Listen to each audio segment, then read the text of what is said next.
All right. Hey guys, welcome back.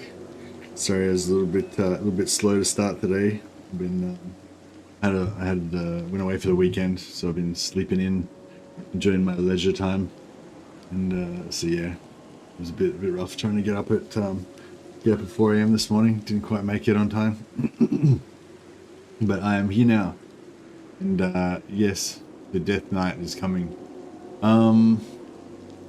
I don't know if we're going to Death Knight right now. I should try and remember to use my Death Knights, like, liberally, though, because, I mean, it's no big deal trying to get another, how many thousand? 650 slaves, yes. Lord of the Black Court.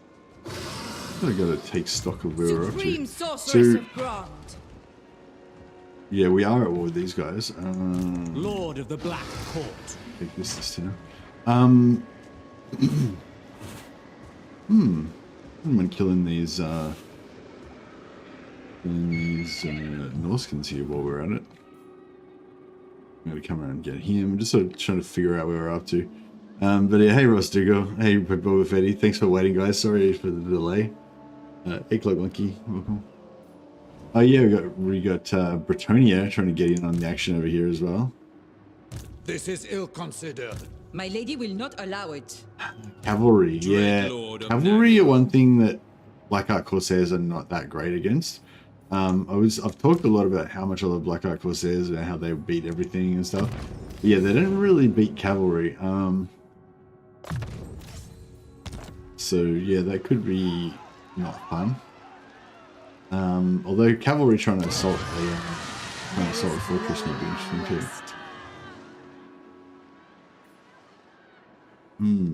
Okay. What are you doing? Tyrant of Nagaro. You're just searching for pirate treasure, I believe. Just cruising around getting treasure. But we also got you kind of handy in case we need you. Oh, that's right, and we're also cruising for a confederation with Nagaron down and or Marathi if that ever comes up. What? No, The just mother of the not too close Druki to it will right now. hear your request. Hey, Taylor Shock, hey Spartan, welcome. Late stream start again, I see. Well, you're late as well, so we're both late. There you go.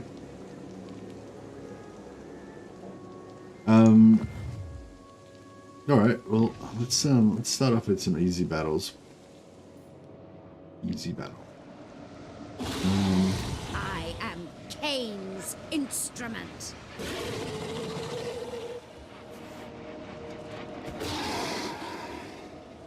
Supreme Sorceress of Crone. Black-hearted Dreadlord. Dreadlord of the Druki. So we don't have any siege attacker. These guys got siege attacker. Yeah. All the assassins got siege attacker. Yeah. So. Dark power. Supreme Sorceress of Crone. Cruel and deadly. Such slaughter awaits. So we will initiate with this army because they've got siege attacker. Draw your blades, we But then fight.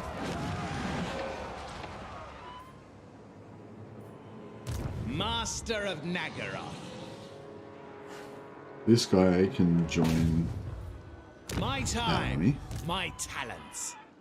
Limitless. Your desire? This army The portents are can good. take all the heroes except for. Oh shit! So which? God damn. Attack! So this guy's Zoran. Who seeks me?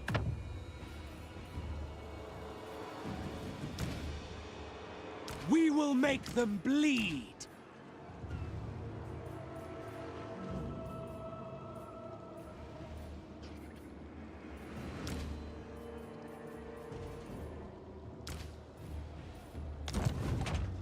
Right.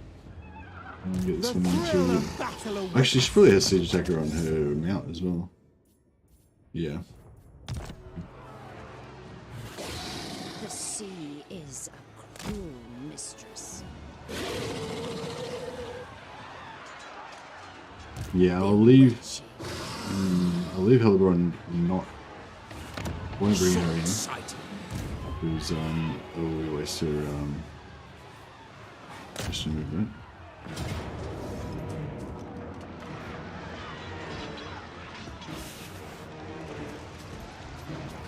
So we'll just make it auto resolve this battle. Fight versus we'll fight with more swings. Banners really matter.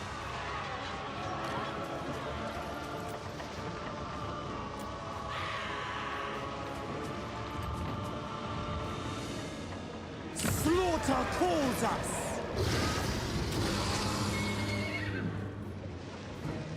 Okay. Slaves. Yeah. Yeah, You will slaves. pay for this! Pop up a bit. Oh yeah, I got another channeling staff. Yeah, so we've got like I think we've already got one channeling staff, so we've got another one now.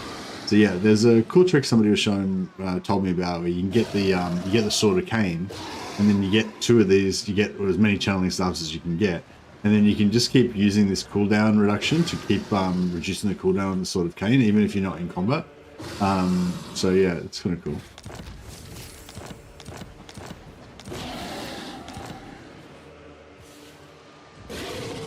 So we might try that at some point. So What do you see? these guys can now Setting forth. Searching. What is your get dark some extra- purpose? Of course. Traveling. Behold my beauty. Alright. So this guy's in Force March. A bloody victory. I am Cain's Only one. instrument. Yeah, I think she's got Mistress I think of she's got Argonet. yeah, she got mentor. So if I get her to be the one that initiates, then she'll actually get generate extra XP and spread it to the other guys with her mentor ability. Give like 30% of her XP to the other lords. Plus they'll also get their extra 50% for actually just being in the battle. The depths call to me. Excuse me. How delightful.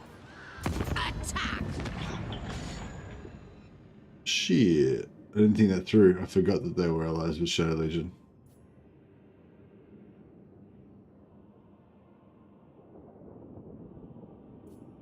Oh well, screw it. We wanted to go to war with this shit anyway.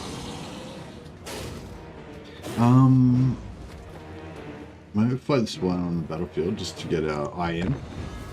I like to just have a bit of a practice battle, an easy one to get started. I'm just woken up.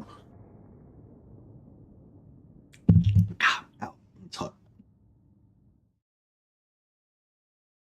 You know, he's been getting cocky and having 3 pods in 1 cup. Yeah, I'm actually having green tea today. Get easier on the old stomach than the coffee. But yeah, I'm still trying to wake up at the moment. Oh, we got 30 votes. Wow. So as a Dark Elf, what do you hate most, or what is your least favorite thing? 33% said that least favorite thing is snow, as per Malekith. I hate snow. 29% said High Elves are the Dark Elves' least favorite thing. 23% said anything that's not slaving and raiding is the Dark Elves' least favorite thing.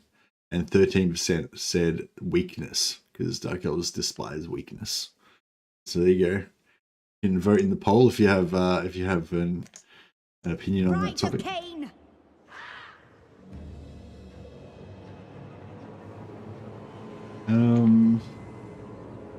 I've got to try and get my like strategy brain working again. Is the Dark Elf economy as strong as it was in Warhammer 2 again in this patch? Hey Moral, is it? No, and it's never gonna be. They intentionally nerfed the economy because they didn't want it to be as strong as it was. Yeah, basically they said that the old Dark Elf economy, it was too easy to get like ridiculous income with basically no effort, and just have like autopilot where you just get lots of money without really doing anything. So they sort of determined that that was a design fault and that they wanted to get rid of that. So it's not like it's an accident or anything. They like intentionally removed that from the game. So it's never going to be as powerful as it was. So the goal was not to make the economy more powerful than it was. The goal was to make it more interesting and more interactive and fun than it was. And yeah, I think they've succeeded in that. The Dark Elf economy now is more, it's less about being able to just make thousands and thousands of gold every turn. It's more about being able to build your infrastructure really fast. Like if you've got a lot of slaves, then you get like, I think at the moment we get 15% reduced cost for all of our buildings and -3 turns construction time for all of our buildings because of having like over 5,000 slaves. And additionally to that, you can put like +50 growth on like every region if you've got enough slaves. And you can choose one region to get another +50 growth on top of that. So, you know, you can have like +100 growth on one particular zone of your choosing. Every 5 turns, you can change it to a different one. And you can also put like +2 public order on pretty much like every zone that you want. And one other zone you can put +20 public order. So you kind of got like all these tools to manage construction and public order. That's really what the Dark Elf economy is all about. The slave economy is all about now. It's about super fast construction and managing your public order. So you make your money by killing, by slaving and raiding. You know, you just go around and you kill other races and you take their money. So you don't really need the slaves for money. The slaves are more about constructing your empire. But yeah, I find it really fun, like managing your little slave mechanics. Probably should have waited till the end turn when I was going to actually do some slave stuff to demonstrate it. But yeah, that's pretty much my little rundown on it. Hey LNS, how you going? Legend showed and said Vampire Hero spam is the Doom stack with the most reserves. What he didn't realize is that you can have even more with a lore of dark magic hero spam. Well, with you can get Black Periapt with vampires, and so you can have infinite magic, same as like Nurgle.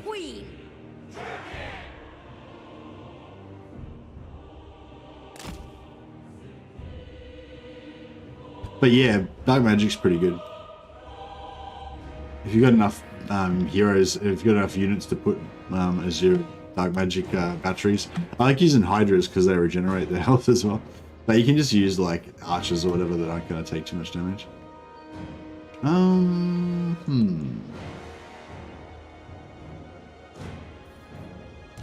not sure what I'm trying to do here.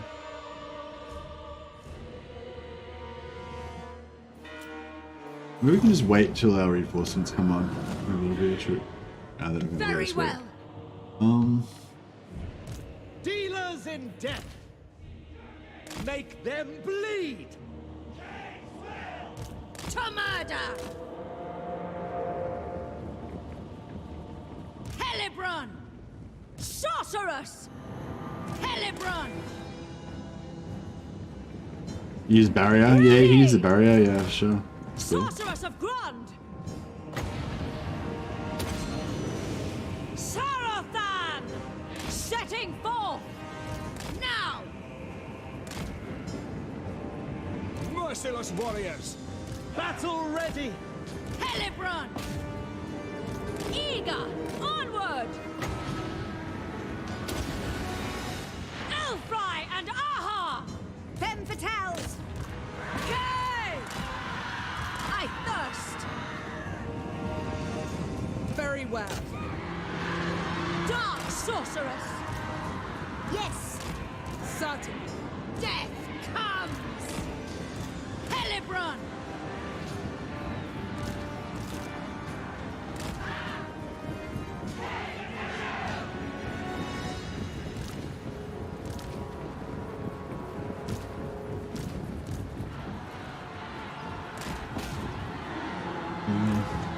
Nagarothi!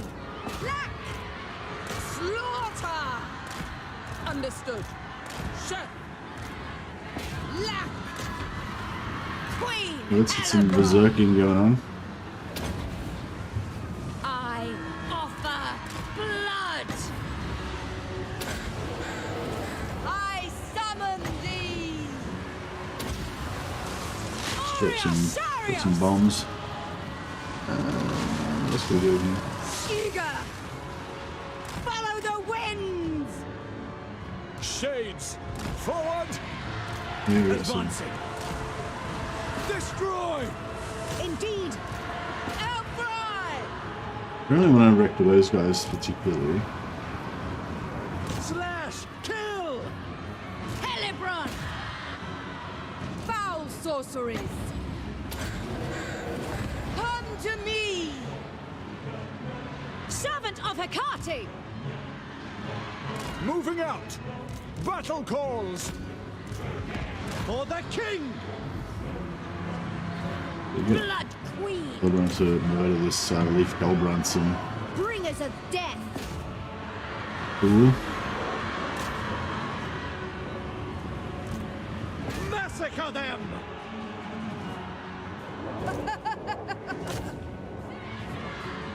Dark elves. On to slaughter. Corsair handbows. Forward. Merciless warriors. Blood for Cain. At Sinlu. Sacrifice and slaughter. With pleasure. Hellebron. The merciless host. Mothers of murder. Advance. Shades. Slash. Kill. Of course. For Cain. Yeah, these guys are getting a bit isolated and wrecked.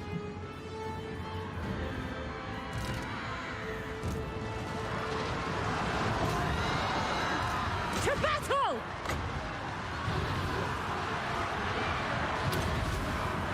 Destruction is come. Come on, Hellebron. Hellebron. What about these sisters over here? Oh, they're actually they're going okay. They're destroying their enemies. Sarnashop. Carnage awaits. Supreme sorceress. Blood drenched. Alright, cool. Now we mainly want to hunt down these guys on the left. The guys on the right we're going to keep so we can get more XP.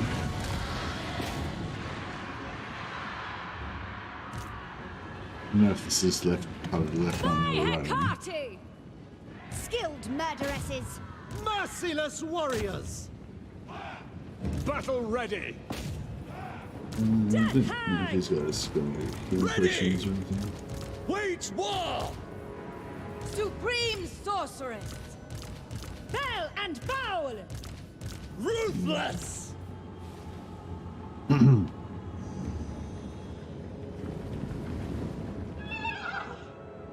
Alright.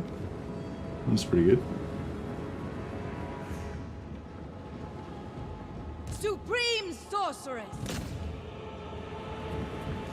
Skilled murderesses. Quickly now.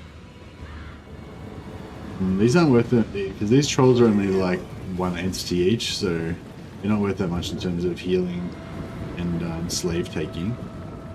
Hellfry. By all. Might be worth a bit in terms of money. I'm not 100% sure on that. Nagarothi. The merciless host. Hey Murdy, how you going? Mert Y? Welcome. Excuse me.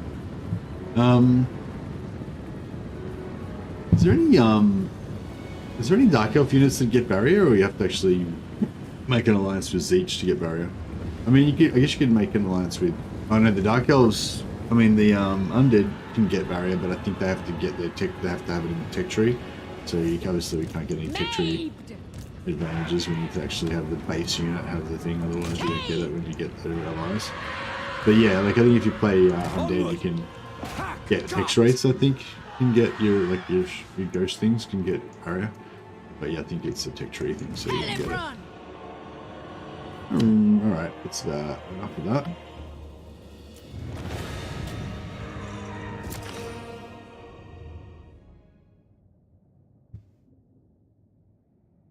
alliance? Yeah, okay, fair enough. What is the best melee unit so far for the Dark Elves? Well, best is a hard one, but I mean, I think the executioners are the best kind of overall. They're very slow though. Like I do notice when I leave them in combat for a while, they tend to just chop up whatever they're fighting, and they get heaps of kills and stuff. But they're pretty slow. So I quite like having some executioners and some Sisters of Slaughter mixed together, because the Sisters of Slaughter are super fast, so they can kind of pin things down, catch fleeing units, you know, that kind of stuff. So I would have liked to like completely wiped out this first army, but it looks like it's mostly trolls and shit anyway, so these guys don't give us many kills. Yeah, so there wasn't much stuff there to get kills on. So if we look here, we've got 1,026 slaves. That's still pretty good.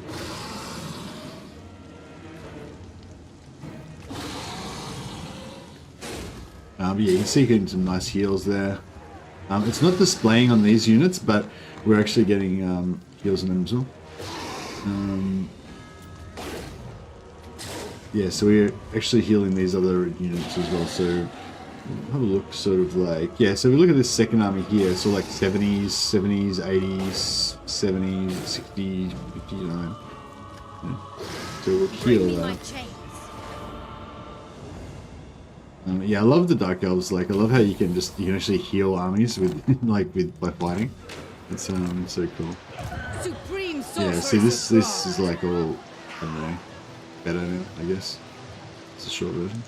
Mistress Really of full. These Argonet. guys are a bit healthier. Another envoy. I think we've got 5 or 6 envoys now. Pretty crazy. Is every kill after battle 1 translated into enemies captured? No, I don't think so. I'm not 100% sure how it works, but I think it's like every kill has a percentage chance of giving you a enemies captured. But yeah, so I don't know, maybe it's like 70% or something, but then you have bonuses, like Hellebron's got plus 25% base for a whole faction, and there's different like little bonuses that you can get in the skill tree. Yeah, blue line gives you plus 25%, so with her base 25% plus another 25%, she gets plus 50%. So you know what I mean, so it's like, yeah, so for most races, the casualties captured would be like 70% of the casualties, but for Hellebron, it's like 120% of the casualties or something. Yeah. But yeah, I'm not sure the exact numbers, but yeah, it's not. I don't think it's the same, or at least it didn't used to be in 1 or 2. I don't think. Their blood sustains. I could have actually pulled this guy out into the water and gotten extra replenishment on him. Chill-hearted. I'm not sure how the replenishment works, whether it's like percentage of the total of all 4 armies, or if it's the percentage of the main army and then the other armies just get the mirrored effect. But it's, you know, it's good either way. What do you seek? To the oars. Alright, get these Supreme guys. sorceress of Crone. And then get some more XP. I am Cain's We'll just auto this one. glorious slaughter. Blood for all. Here, let's do this, okay. We'll take the slaves anyway, just to get the replenishment. I probably should have spent some slaves then before I did that, so I could have made the full advantage of it, but that's okay. Hellebron. Alright, now this guy, I'd forgotten about this guy, so he's obviously at war with us now, so we gotta worry about he's gonna maybe trash all this here, he's gonna trash Mistna, or maybe he's gonna siege. Unfettered. Voyaging. Dark sorceress. Peerless. No rest. Seeking entertainment. Be ready. Spreading terror. We'll move these, they're gonna be force marching, but we're gonna move them all together as a group, and I don't think, there's no Skaven around, so probably uncontrollable. You are not worthy. Yeah, I'm pretty sure these guys are all in reinforced distance, so yeah. I don't think he's going to mess with us, but... What is your dark You never know. purpose? Oh, we're in red zone, so no replenishment. Blood queen Sucks of to be us. Argonet.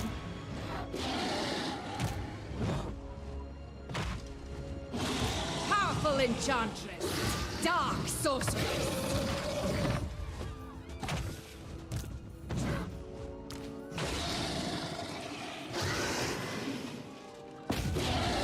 I have just the poultice. Alright, so that give it a little bit of extra replenishment spread around, so... Foul sorceries.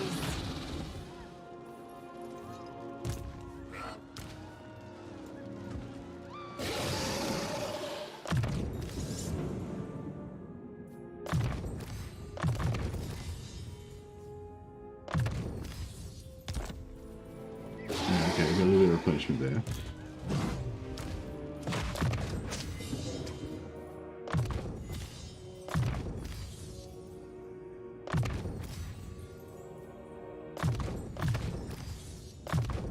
So I'm going to keep these off their mounts as well, make them a little bit tanky now.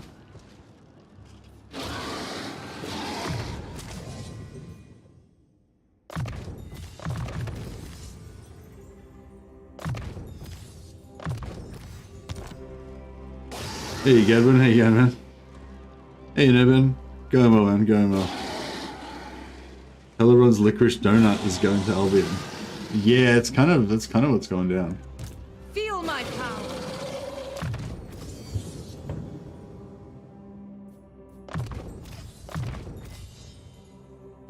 Excuse me. Actually, I don't know if I'm going to go to Albion. I might just not even bother. My pure disdain for chaos, I might not even bother going to wipe him out. I'll just like wait for him to come and send armies over here and we'll just enslave them. Yeah, we'll just let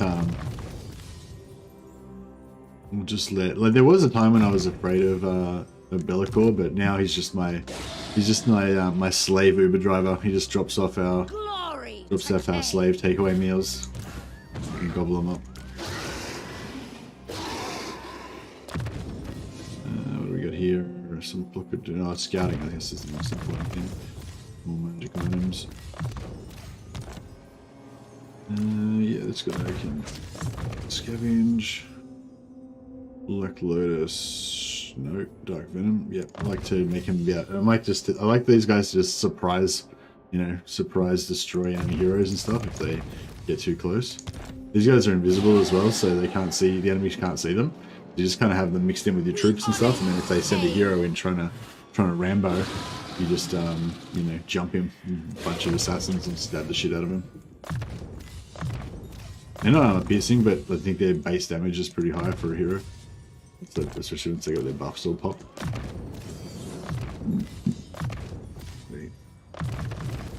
Actually, I wonder if, yeah, like an anti-armor debuff plus a couple of assassins with their buffs on. Really melt a hero pretty fast. Melt like an enemy hero or lord pretty quick. Look at all this experience we got. We got pretty well. All these heroes have just popped up a few levels. Some of them quite needed it.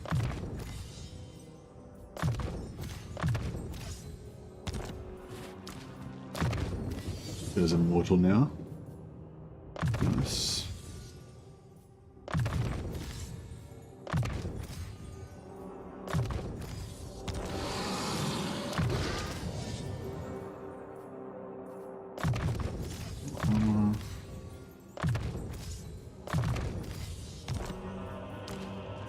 I sense Kane's presence. Now we've got Amber Spear maxed out. That's right. I wanted to get their Amber Spear going. Natural reserves. Yep. I don't think we really need to summon Curse of Anna here. Can you put this on a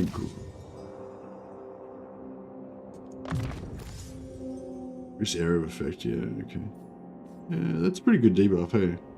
Only lasts for 21 seconds though.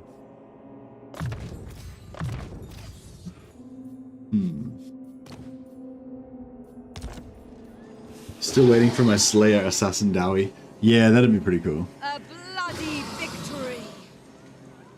Unless it's BDSM Demon. I'm not sure I feel like it costs anything. I once read a fanfiction where a Dark Elf Master dueled with an automaton of Zeech, but got infected by an egg. He went to a city, but Zeech opened a portal that bisected him. Cool. Sounds like a pretty good story.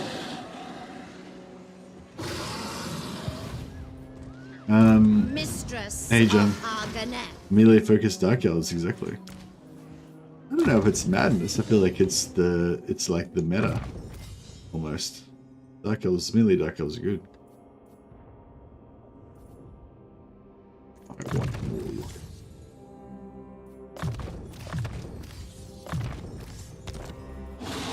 No, just do a little bit of a leveling up of the heroes.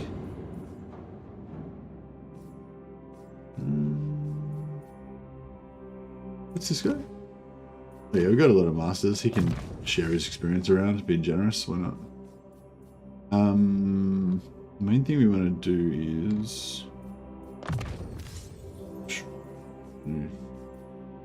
training, I guess. Main thing we want to do is just give these guys all a little bit more.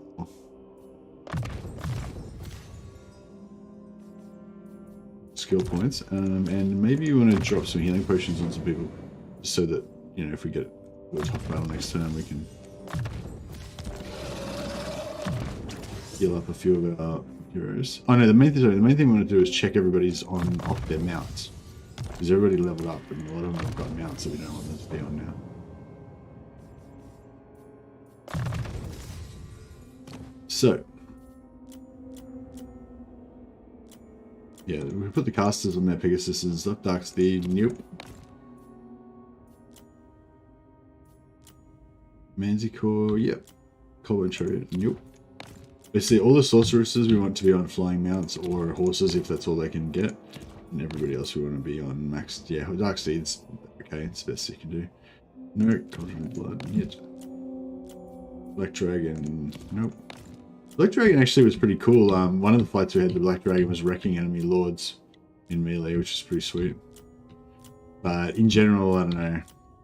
I also had our Black Dragon buffed with super speed, and I had like plus 30% speed.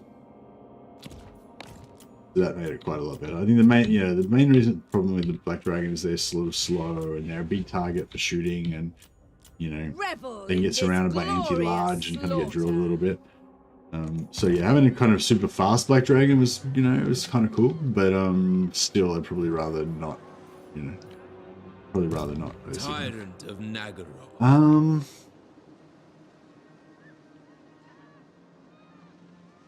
It is forbidden. By all that I hold dear. I feel like we should be able to like auto Lord this of Fear. armies almost maybe, but I don't know if my brain calculations maybe aren't the best. I don't know, maybe we should try and delay that shit. Yeah. What do we got over here? We don't know enemies on this side, do we? I don't think we're at war with anyone over here. Everything's sweet on the western front. Marathis, we're not allied with Marathi yet, I don't think, but we're... Speak. We've got good relations. Yes. What do you... My plan was up here to wipe out Alithana. Did we wipe out Alithana, or is he still going? No, he's got one more settlement left. Yeah, so my plan was to like wipe out Alithana and then gift these settlements to Marathi in order to make her sweet with us. But Nagaron sort of screwed it by cutting us off here. So if I could have taken that, I could have given it to Marathi, and then I could have gifted her all these regions to get us pretty sweet with us. But yeah, unfortunately, Malekith fucked it up for us. Supreme Sorceress of Crone. Yeah, this army of all witch elves, I'm not really digging it. Like, it is kind of cool having a bunch of screaming witch elves just tearing towards the enemy and slaughtering them. But they get shot a lot. Scream for me. Basically. Does he have another army there? No rest. I think he doesn't. I think we should be right to force march. They might get Supreme mad. Sorceress of Crone. But yeah, we'll take him out next turn. And I guess we can gift all these regions to Malekith.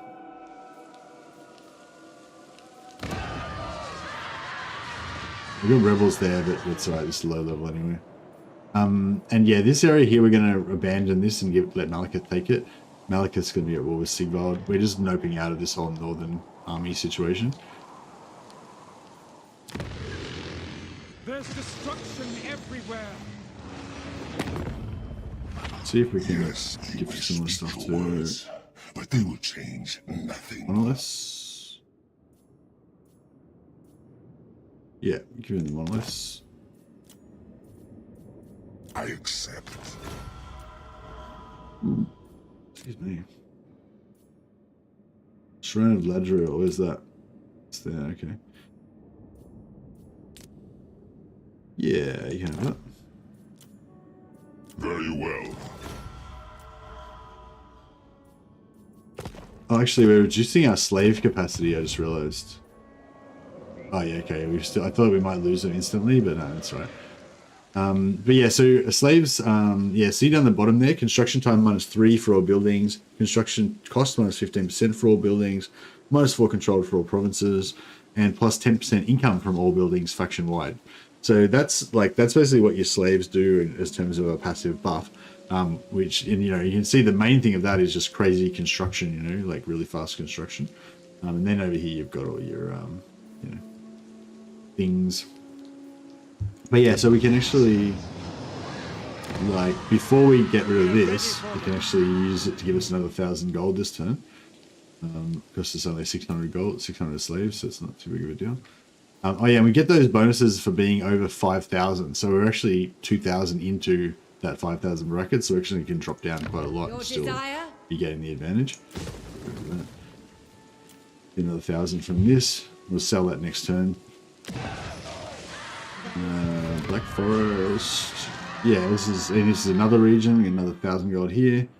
It's not that we're short of money, but you know, whatever. And then we can sell this as well. So who's got any money left? Oh yeah, 8,000 gold for that one because I think he's got some of the other regions in that province, so he's really keen. Give us some cash there. Very low. How are we going in our reliability? Baseline evaluation. Oh no, that doesn't matter. We go for Alliance. Trustworthy -44. So I think our trustworthiness was -50-ish. So it's gone down a bit. We're still pretty bad in terms of our reliability though. But when you're strength rank #1, like, you know, what do you need reliability for?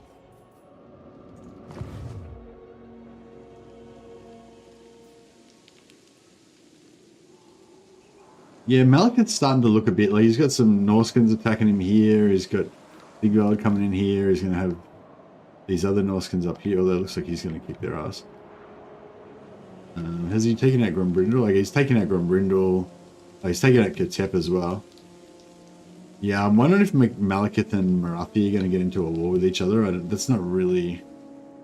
I don't know if that's really what we want, but... Yeah. Anyway, so we're going to take out Lithanar in the next turn or two. And keep gifting all their regions to Malekith. Yeah, I think I should have started bringing this Black Ark around here earlier, but you do. Said, damn you. And where's our other Black Ark? I feel like I've lost a Black Ark. Is that him here? Ah, right, yeah.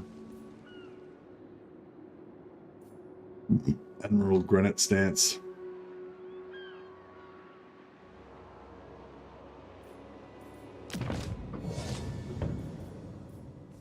Bro, if I only had Lightning Strike one more point, we can smash these dudes. Reliability is for the Asa, indeed. Yeah, no, reliability is just a form of weakness, you know? Trying to make yourself all trustworthy so that people will do deals with you and stuff. That's just basically the meek saying that they're not strong enough to dominate. You don't need friends. You only need slaves and underlings. Black-hearted dreadlord. Obviously, that's, you know, just role playing as the Dark Elves, not my real life opinion. Lord of the Black Court. Oh yeah, this is our new Black Ark that we're just bringing out, just starting off, little fledgling. Sometimes the build locks up, and there we go. Yeah, I like to get the Black Ark growth going as quick as possible, like the first building that I can build, just to speed things up a bit. Yeah, so we just did our Black Arc, right? We've still got 23 turns, so we can do it again. But still, we've got 3 Black Arcs now, which is pretty powerful. And, oh, we've got a ton of building to do too, right? And, oh yeah, more slave action.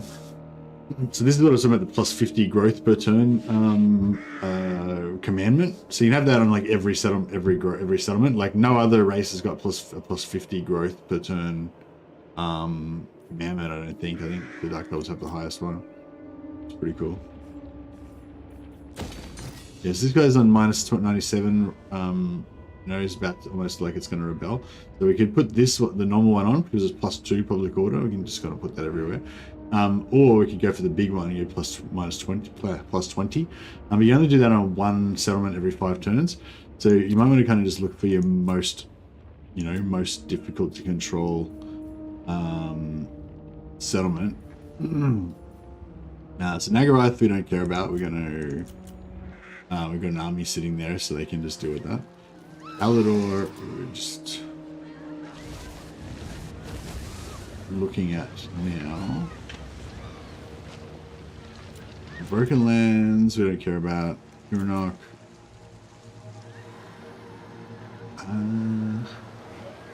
Don't care about Huronok either, I'd say, because we've got the Black Arc there to deal with the rebellion. So, yeah, probably Hellebron. Yeah, Hellebron's the place we least want there to be a rebellion, I would say. So we'll start taking the income again. We'll put the plus 20 control in there, so now that's, you know, quite under control. Read that. Pretty much everywhere else we just go for the plus 2 control.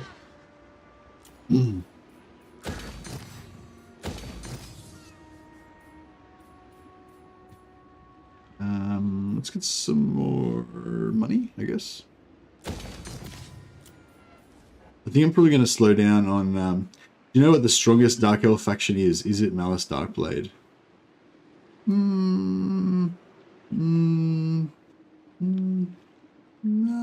What? I don't know. Maybe. I don't know. I feel like all the Dark Elf factions are really strong. So it's just like... I don't know, like if you just choose Dark Elves, you've already won, you know? Like Dark Elves are just one of the strongest races in the game. I think they got like an amazing roster. They've got like wicked units that cover every single thing that you could do with a unit. Like they got great cavalry, great archers, great infantry. They've got great magic. They've got great heroes. They've got lots of heroes. They've got great items that you can get. You can get a lot of access to items. You get extra items because of all your reliability quests. Then you have Black Arcs, which give you like early access to higher tier units, cheap recruitment, cheap upkeep. Like Dark Elves just have gift upon gift upon gift. They're just like such a blessed race, you know. So I feel like the question isn't really which one is the best, you know. It's like, why do you care which one's the best? Like they're all fucking the best. You know what I mean? It's like if you were playing like Lizardmen, it's like, okay, Lizardman, every Lizardman faction sucks, so it's like, fuck, I've got to play a Lizardman faction. They all suck. Which one sucks the least? Which one's the best? You know? Then that's like, I feel like that's a more of a valid question. Whereas I feel like with the Dark Elves, it's like, they're all super powerful, so like why even worry about which one's the best, you know? More about which one's got the most flavor. And the most flavor is the most fun right now anyway, is Dark Elf melee focus Hellebron. But yeah, I'd say Malice is arguably the best, I guess. Because he's got those global buffs that he can do with his those global economy buffs and growth buffs and stuff that he can do with his mechanic. But yeah, I don't know. I don't really think you need it. And yeah, you could argue that it's kind of annoying, you know.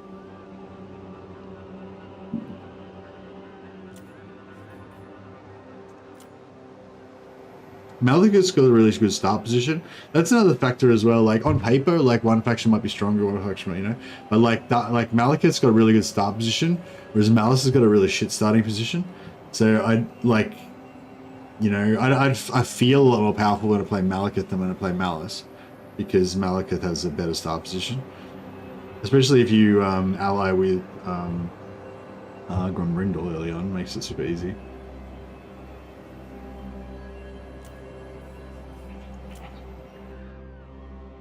I'm just gonna ignore the fact that they're being about to be sieged. We don't even care. Just build stuff happily. I won't bother upgrading Shrine of Kurnos though, actually. Actually, we probably could go Shrine of Kurnos. If he attacks that, that'd be good, kind of.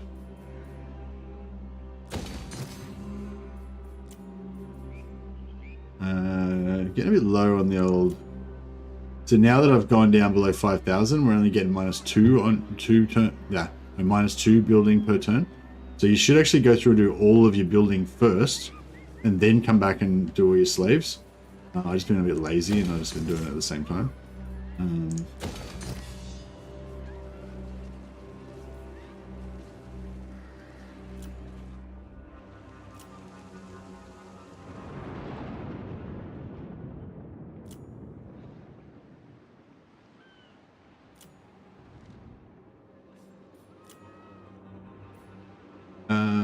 Oh yeah, we could go.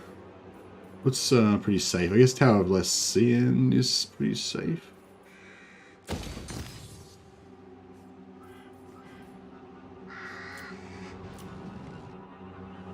Control unlock. Yeah.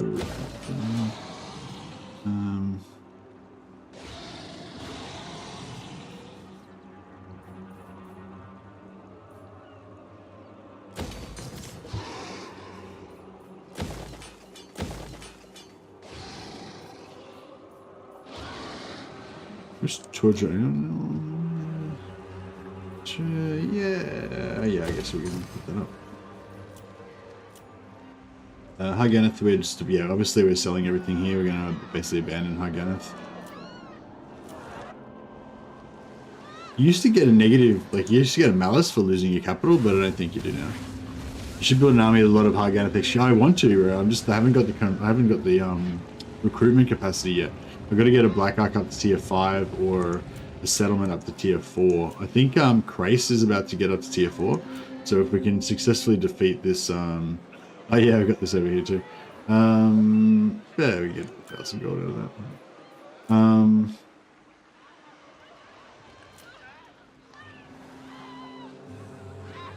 Yeah, if we successfully defeat Bellicor and keep Crace, we can potentially.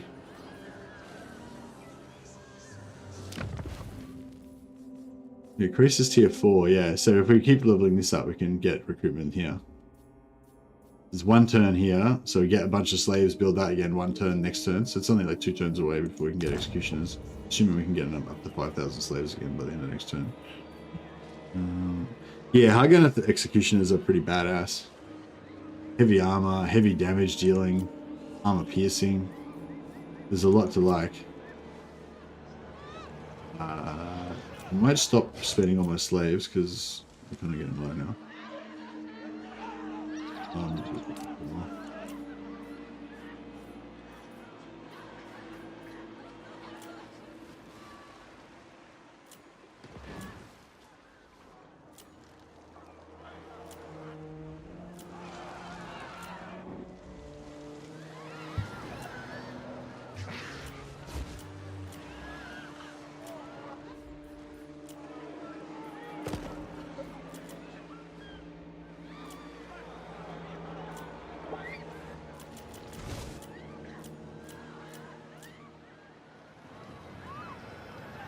Yeah, I quite enjoy all this, like kind of checking everything and tweaking all these dictates and all that kind of stuff.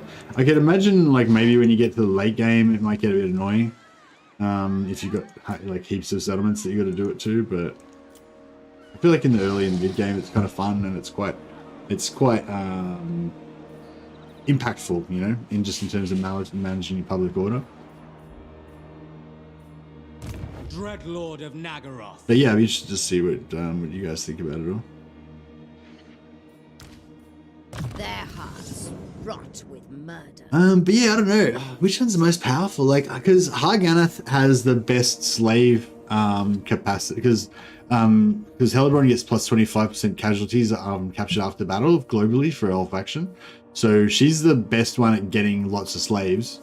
So like if you can play as Harganath and then confederate both Malekith and Lockyer, then you can have Harganath giving you plus 25% slaves. You can have Malekith on War Leader getting like plus 50% to everything when he's the sacking and raiding and stuff.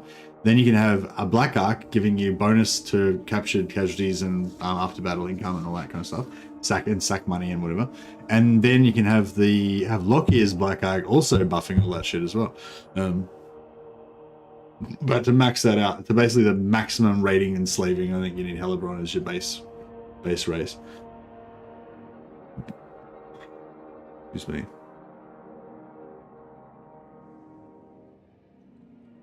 My execution models are annoying though. I'd spend a good half an hour every battle gluing the sword blades back on.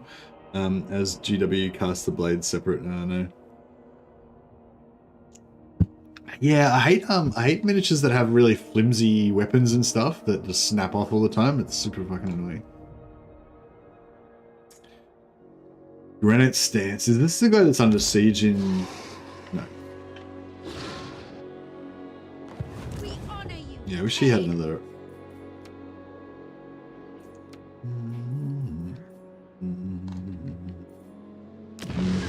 Actually, we could raise another army here. Wanted to get a little bit extra. Noble of Nagaroth. Vicious Dreadlord. Master of cruelty.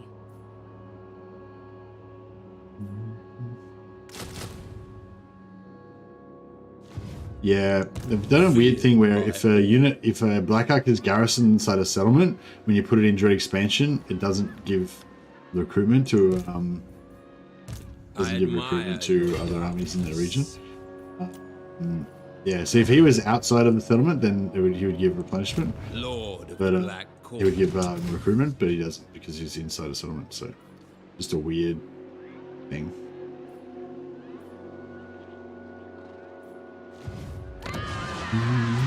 Cease your provocations. We can get five more masters. I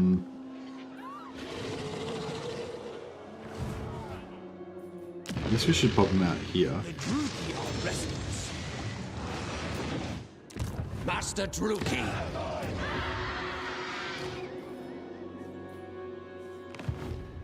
Cruel and deadly.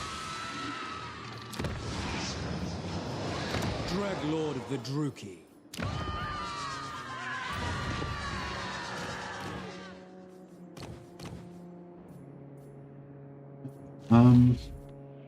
Oh yeah, we'll farm for some better. We'll farm for some better traits. Weakness.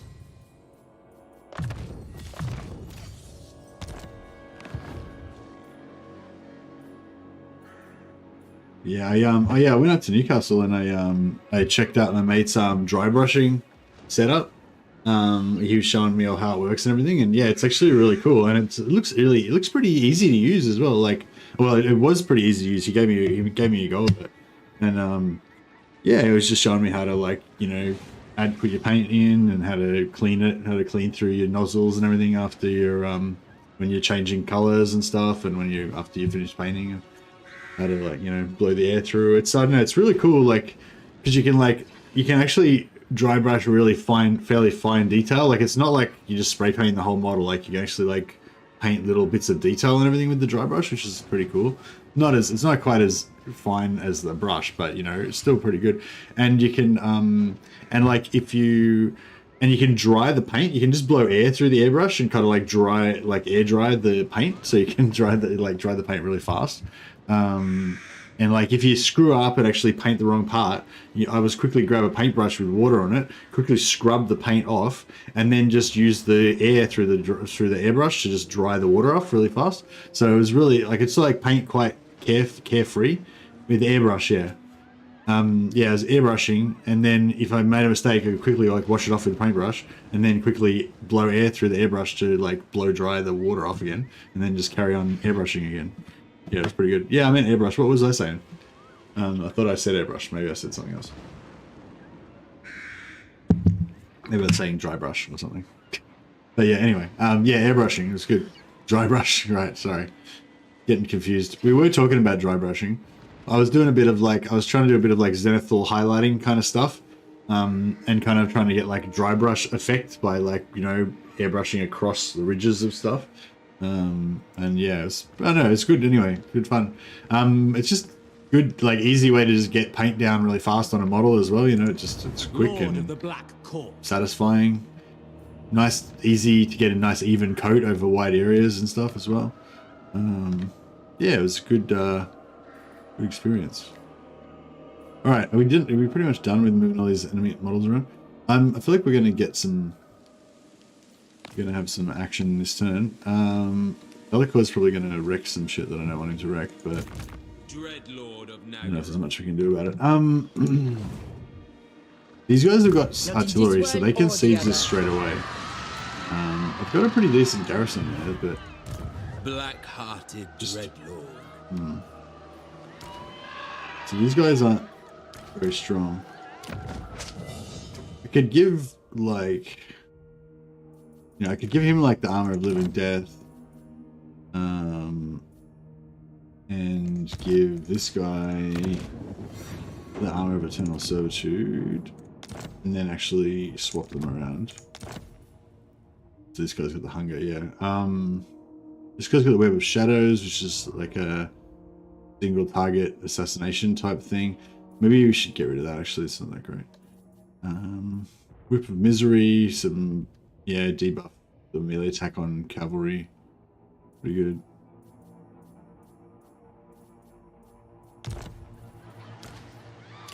Healing potion, yeah. It's a Bragus, yeah. I mean, these guys are pretty geared up, I guess. This sorceress has got like fucking no spells. She's like a bargain basement. Yeah, magic is pretty bad.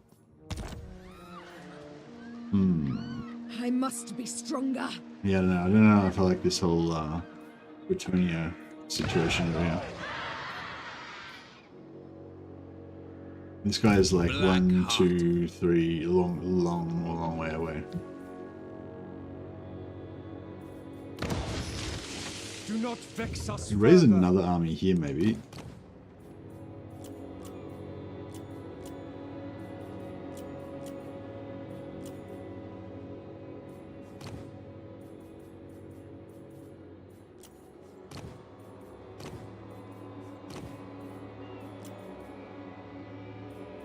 Favored of the Witch King.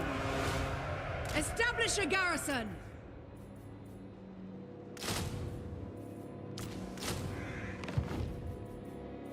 Alright, see how we go. If my hero gets wounded but I don't have that hero, recruitment building, does he come back or not? Yeah, he still comes back, Wilhelm. If he gets wounded, if he gets assassinated and killed, then he won't come back. But if he gets just wounded, then he'll come back then. The people Don't need the are building. displeased. Alright, I think we're done here. Sure.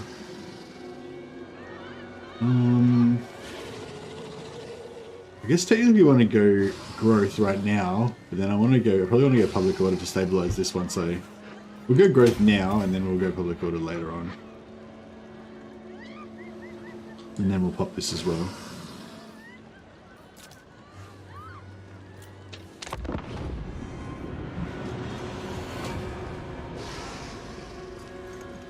Oh yeah, Alan, sorry, I saw you say something about that before, but I didn't, I sent you the email, by the way, if you're still interested in taking a look at the Scars in the campaign. Oh yeah, I think I remember talking about that. Yeah, that's great, thanks man, I'll check it out. What was the thing about that we were interested in again? I forgot now. Did you explain in the email? Or... Yeah, when did you send it to me? I haven't got any emails. Oh, was it on Discord or something? Just the crazy high power, yeah, battle loot, yeah, cool. Did you email it to me or? can't see it in my emails. All right, so they went for settlement. That's right. Slaughter calls us. No, man, you might have sent it to the wrong email. It's on. If you go into my YouTube thing under about and click on the email thing, you can just copy the email off there. It's just mostlymad@gmail.com.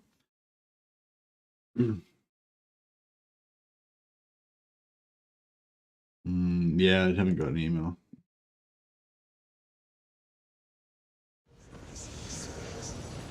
Okay. Good.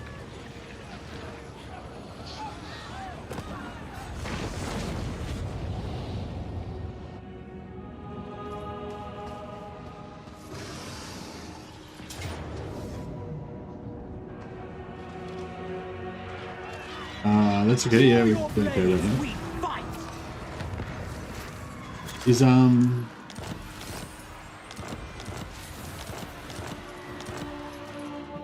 how's our capital going? Yeah, I want Sigurd to take Argana, but I'm just refusing to do it.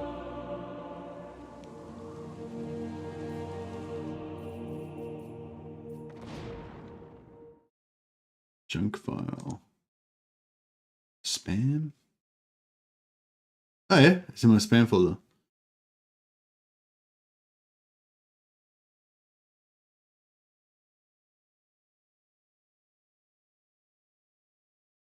The fuck? It's some. Yeah, sorry, there's another email in my spam as well. Report not spam. Yes, I will report not spam. Cool. Thanks for that, Alan. I appreciate that, man. I'll check it out. All right, mystery solved. Thanks, Ross. Good call. All right. So he decided to ransack Alicia. That's fine. Fine. Bewitching. Bloody-handed priestess.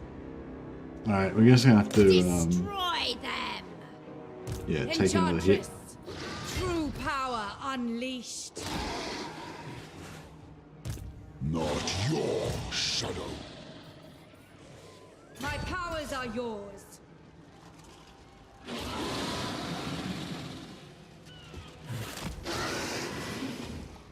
Traveling.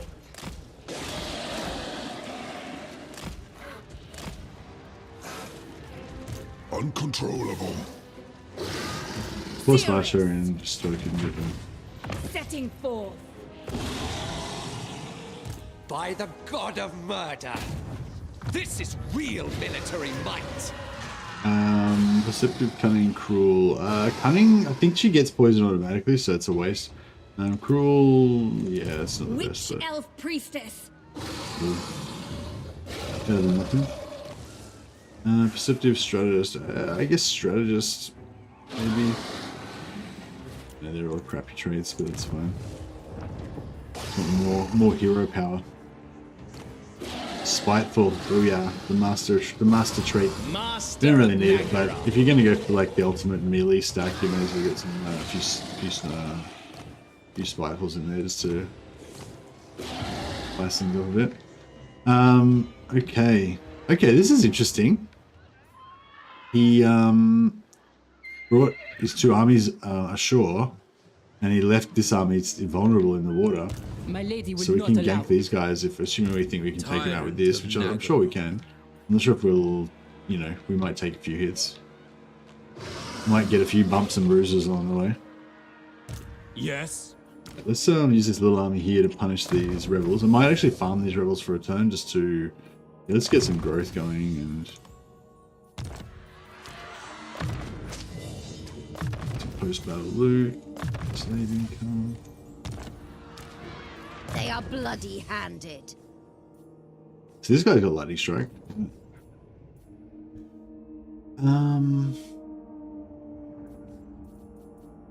Let's go to Granite Stance. Granite Stance, what's that one? Guy just gives the buff. So he doesn't buff any particular type of unit. So yeah, so we'll go for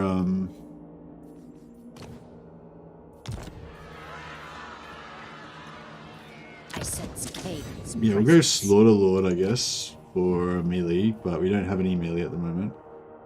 We'll go Raid Leader as well for the Shades. Excuse me.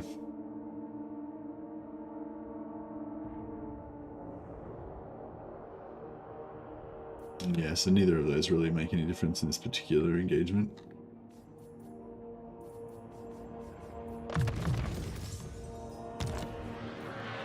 Super black-hearted.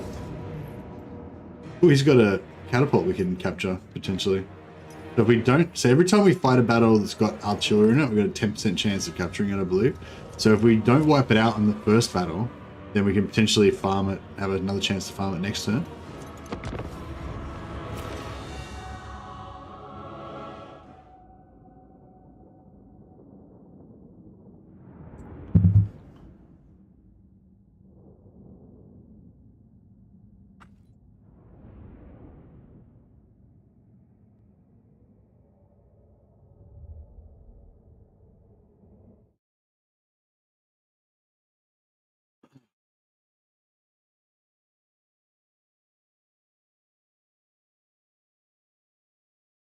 Oh, nice. Thanks to Alan. I see you've got a little description of like some of the things that are giving you buffs and stuff, and some instructions there and stuff. I'll check it out properly later on. But yeah, thanks for that, man. It's appreciate that email. All right. And yeah, thanks for telling me about it. I would have completely not seen it because it was went in the junk folder. So I wouldn't have noticed it if you had no point in having reminded me about it.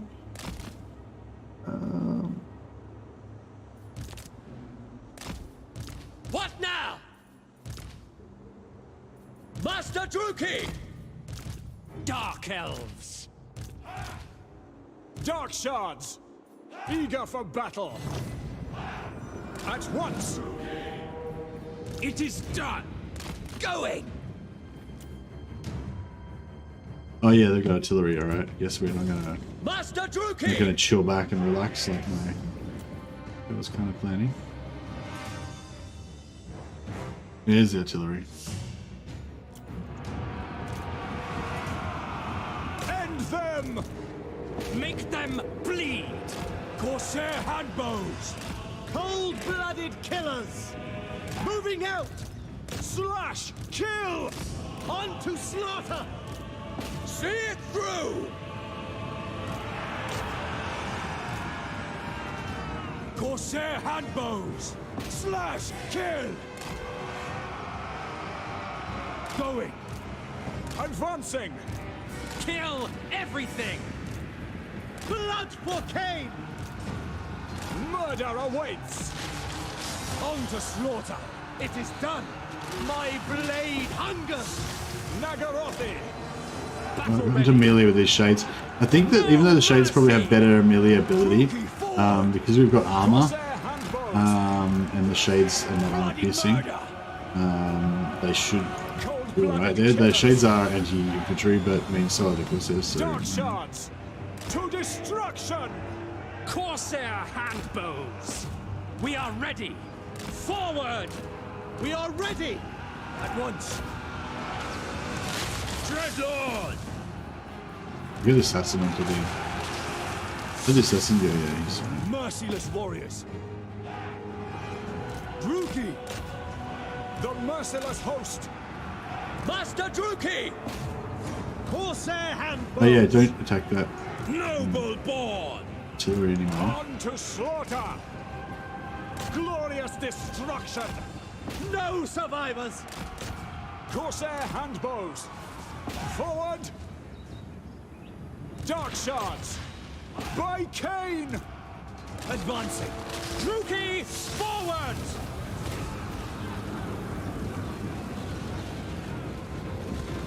Dark elves! No, there's only 2 point. Yeah, I fucked up and shot the repeater bolt throwers too much. Oh, I wanted to keep the repeater bolt throwers alive so we could have farmed them, but yeah. I mean, I didn't really care actually. Without question.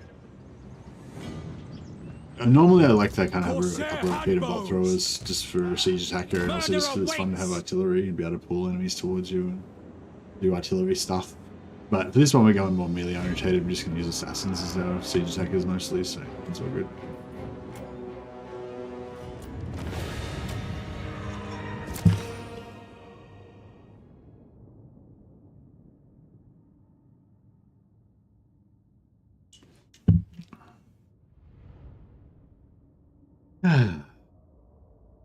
Nice to be playing Warhammer again.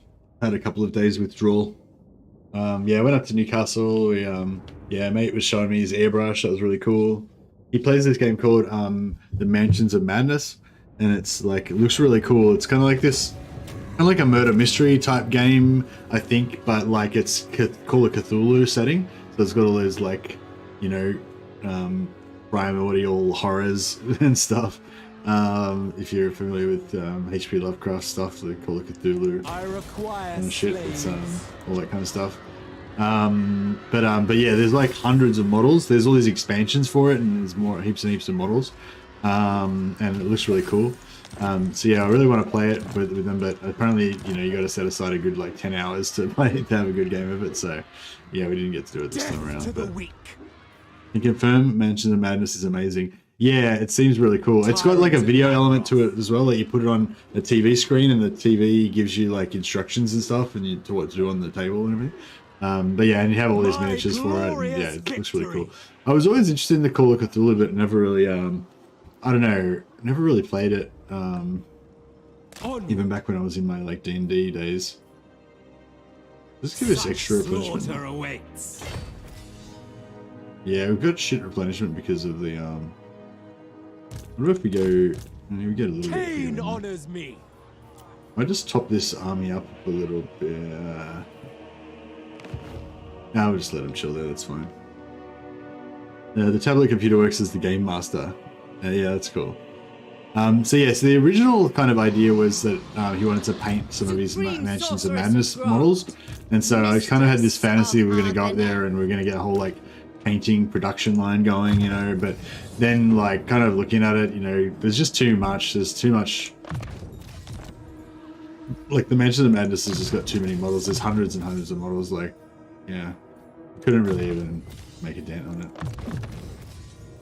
But I got to still have a play around with the airbrush anyway. It was cool. What else did we do? Oh yeah, I did a bunch of landscaping. I don't know if any of you guys saw. I think I posted a picture of my landscaping efforts in the Discord.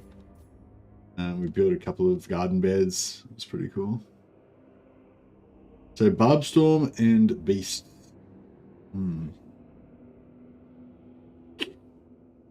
So right now this is good for Blackheart Corsairs. Eventually it'll be good for, you know, any sort of ranged. And additionally to that, we've got this buff that gives us buffs for Hydras and stuff. And what we're going for. That particular lord. I sense Cain's presence. So yeah, Lashmaster and maybe Raid Leader or Sheaf Master. Don't know how that affects. How that affects us right now. Actually, we should probably just force march all these guys right up into his face, shouldn't we? He's going to run anyway.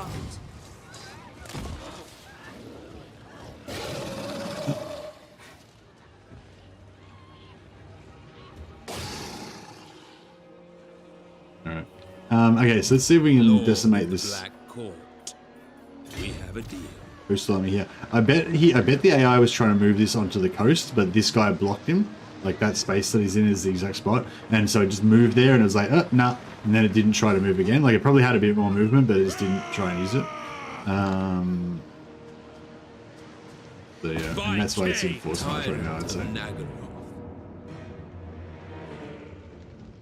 Do I want to fight this manually or?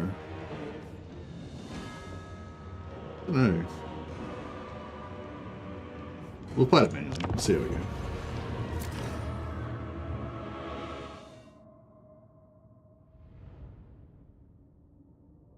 The Pandemic Cthulhu version is great, but ridiculously hard if you like a quicker Lovecraftian horror. Yeah, they said it takes a long time to play, but yeah, it sounds pretty cool. But yeah, no, really, I'm interested in playing that. Maybe, you know, next year, maybe next Christmas or something, we might go up there for a couple of weeks or something, and we might try and get a game in. But yeah, it looks really cool. But yeah, I also did some man work. We did some gardening. There's probably like about 1.5 meters, 2 meters of bark chips that we had to move from like their front driveway into their garden beds, and then we ended up pulling down the front fence so we could wheelbarrow the bark chips through there, and then we put the fence back up, and then we had another around the back that had like 2 meters of dirt that we had to move all the way through their kind of property back to the front. So yeah, so there's a lot of shoveling and wheelbarrowing basically. That probably took us about 4 or 5 hours, and it was like brutal back-breaking labor, but it was good. It was good, and I haven't done any exercise in about 3 years, so yeah. I actually went to jump the fence. Like I went to jump I was on the one side of the fence, and I was like, I thought I'll jump the fence. So I just go to jump the fence, and I get up on top of the fence, and then all my shoulders and everything just like go like, and I was like, ah. And then so instead of like nimbly leaping up onto the fence and springing over, I kind of like jumped up, and then I was just like, ugh, and then just had to like roll over the fence, you know, to get down the other side. So yeah, that was good though. It alerted me to the fact that I had to readjust my expectations of how my body was going to function.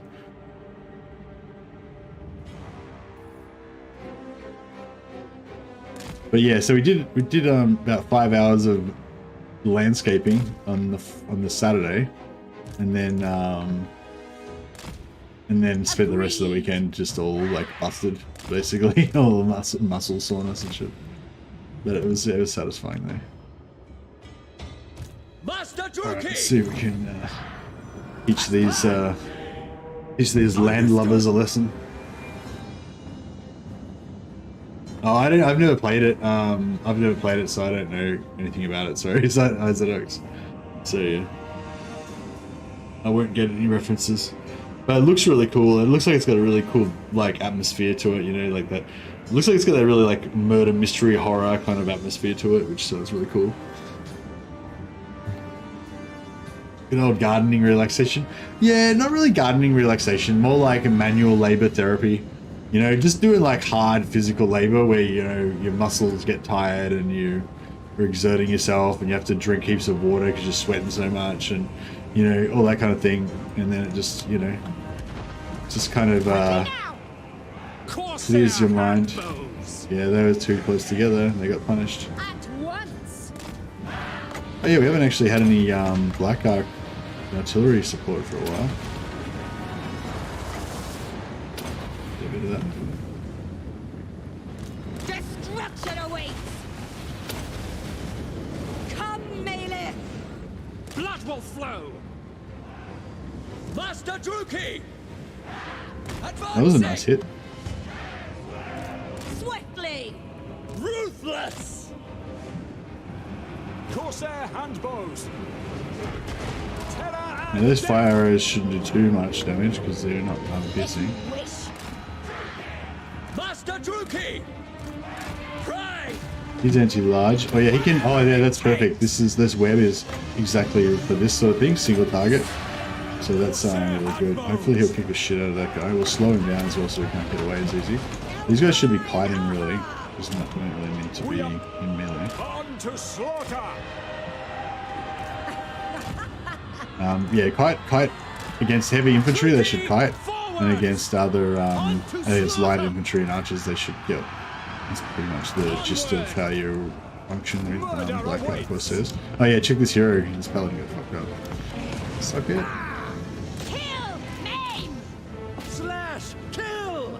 Glorious destruction. Yeah, we'll kill these archers. Merciless warriors! Corsair man, we're getting- handbows. Some damage.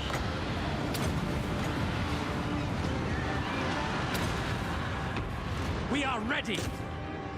Sister of the Dark Convent. Orio, Orio, Orio. Dealers in death. Yeah, no need to fight in melee when we don't have The to. merciless host, Dark Elves! Which elves slaughtering those archers? Axenu. Understood. Murder awaits! We're actually getting smashed quite a bit here. Cold-blooded killers. Battle ready Advancing. I mean, yeah. I mean, we had to do it because we had to wipe out this. We Forward. had to wipe out this army. By my spear.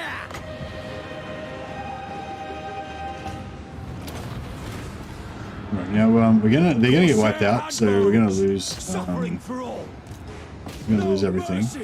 But we're gonna get a maximum amount of kills. Eager. Sarrow then. Battle ready. Made. Bringers of death.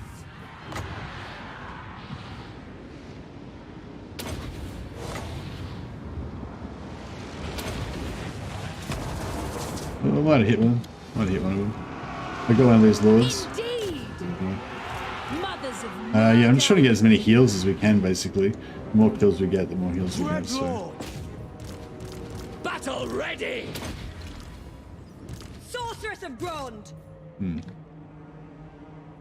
Aussies are now entering summer. Yeah, that's right. Yep. Mercy in his new gulag exercise regime, hard labor. You don't feel the cold when sweating. That's right.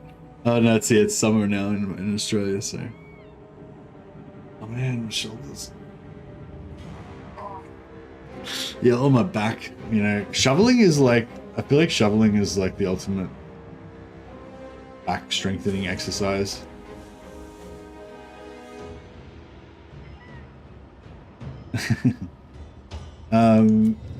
Yeah, I feel like when you should make, maybe not girls, but if you've got a son, you should make him do hard labor when he's a kid. Make him do shoveling. Make him do some, just find some excuse to do some gardening and get him to like dig some holes and shit. Gives you a really strong back. But if you're old and busted, it's not so good. Hey Liz, how you going?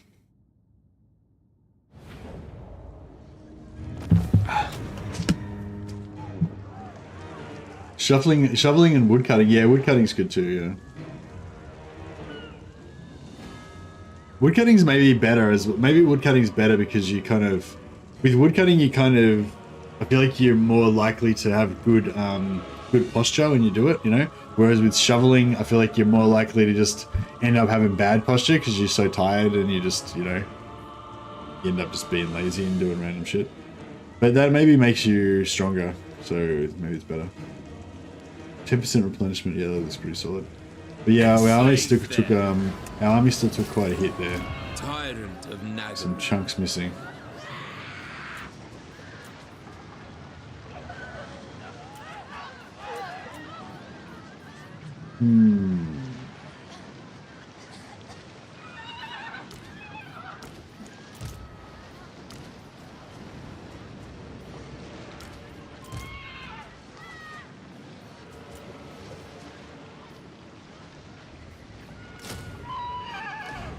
Top it up a bit.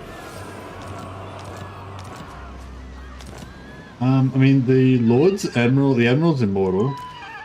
These heroes are not immortal, but he's got a pretty good trait, but it's not like the end of the world if they die.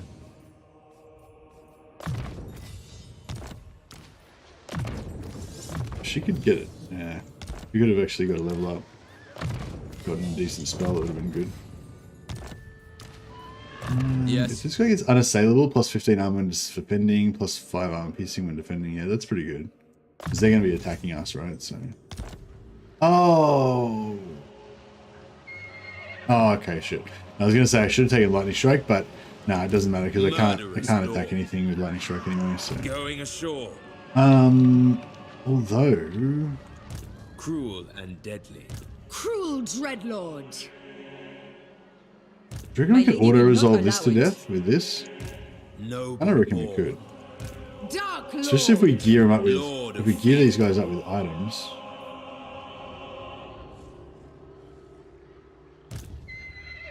Battle at last. He can't run, I am but I'm not sure if we'll win against this. The Grail Knights, that's pretty hectic. I must always be ready. Dark Servant. I feel like I might need to bring her off Tyrant of Nagaroth.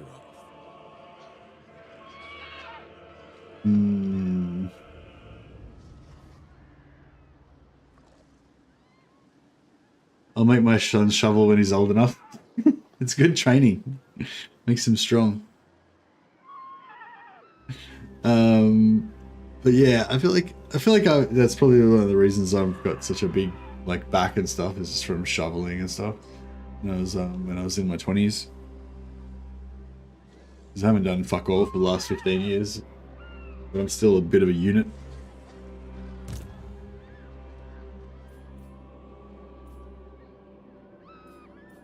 Yeah, this guy's gonna die, right? Because, yeah. I mean, I could put him in the water, I guess.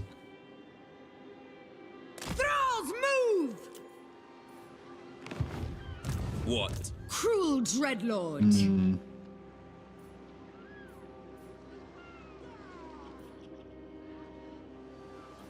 Favored of the Witch King. Oh, Admiral Kagarus Granite Stance. That's this guy, right? What now? Yeah, what the fuck? So I couldn't recruit when I was in the same settlement as him.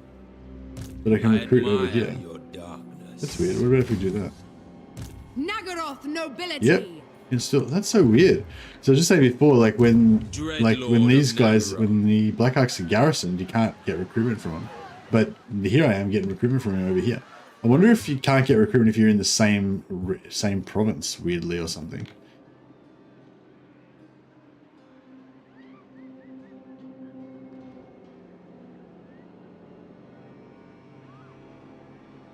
Nothing teaches good posture better than the back pain in the days after the workday. Yeah, that's the thing. That's the thing. I think, like, yeah, that's what I was going to say. Yeah, like I've done a lot of shoveling and a bit of axe chopping as well, but mainly shoveling. And a bit of pickaxing, you know, digging holes with pickaxes and shovels. It's kind of like low level destruction of your back, you know, but I feel like it's low enough level that you don't like critically injure yourself, you know, usually. But that's really intense. Like, what am I trying to say? Like, it's very harsh on your back, which strengthens you a lot, but it's not quite harsh enough on your back that you actually kind of break your back. You know what I mean? Like, I don't know. Anyway, I guess, like, just anecdotally, I'd say that I've had a lot of strains and stuff like that, but I've never had a really bad problem with my back, you know? Like, trying to lift really heavy stuff, like trying to lift this refrigeration trailer onto a tow ball that had to get towed or whatever, and it was like really heavy, and we had like 5 or 6 guys trying to do it, and then, you know, as happens sometimes, that it doesn't get coordinated very well and one person gets crushed underneath it. So yeah, I was that guy once or twice. And so yeah, that's the kind of stuff where you can actually just totally wrench your back out and give yourself a really bad injury, you know. But like shoveling and stuff like that, you know, you don't tend to, I don't know. Yeah, I don't know. I'm not a doctor. Maybe I shouldn't really comment on this. I don't really know what I'm talking about. But I guess all I can say is anecdotally is like, yeah, I did a lot of shoveling and I had a sore back a lot, but I never had a bad back, if you get what I mean. And yeah, so I mean, maybe I was just lucky though. I don't know. Dreadlord. All right, let's see what we can get here. Yeah, we still can't get any really good units. We've got 1 unit of witch shells. I think that's probably about all we need. And we probably want to just go for the. Well, actually, we've got a lot of archers. Maybe we should just go for some spears. I mean, spears are pretty shit, but they are spears, right? So are spears better or Black Ark Corsairs? The Black Ark Corsairs are anti-infantry, so not that great against cavalry.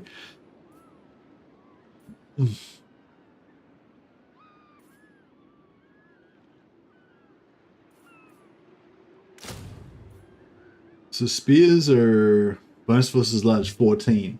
So essentially their melee attack is 34 versus cavalry, and their melee strength is 42 versus cavalry.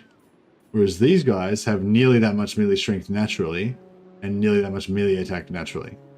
So you know what I mean? Like it's like, and these guys have 80 armor, whereas these guys only have 40. So I feel like the just basic Black Ark Corsairs are almost better against cavalry than the actual spearmen. I mean, they're not quite as good maybe, but they're, you know, nearly, and the armor makes it, kind of puts it over the top, I think. The reason it's saying, son, the reason your back is sore is to teach you to use the shovel well. Yeah, it was actually quite satisfying, just like, you know, trying to like get back into it and remember how to do work without, you know, without it being as painful. But yes, anyway, I highly recommend the extreme physical labor therapy. Good, very good for the mental health. Good at getting fluids through your body, clean you out. Yeah, what are we gonna do here? I wouldn't mind getting some more dark shards with shields, but they're probably not the right thing. Probably not the right tool for the job.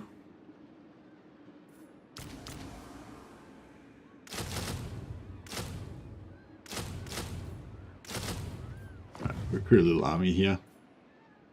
These guys are in the water, those guys are doing that. This guy's replenishing after his exertions.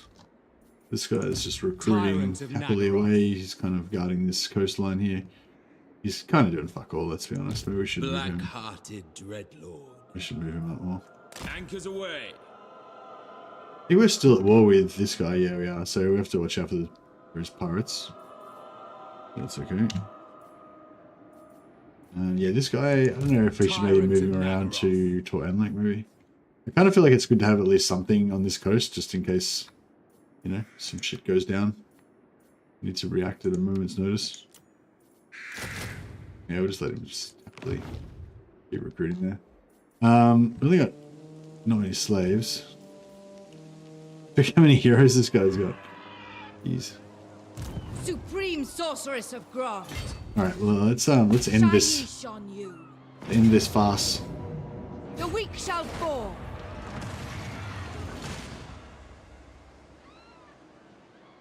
I will destroy them.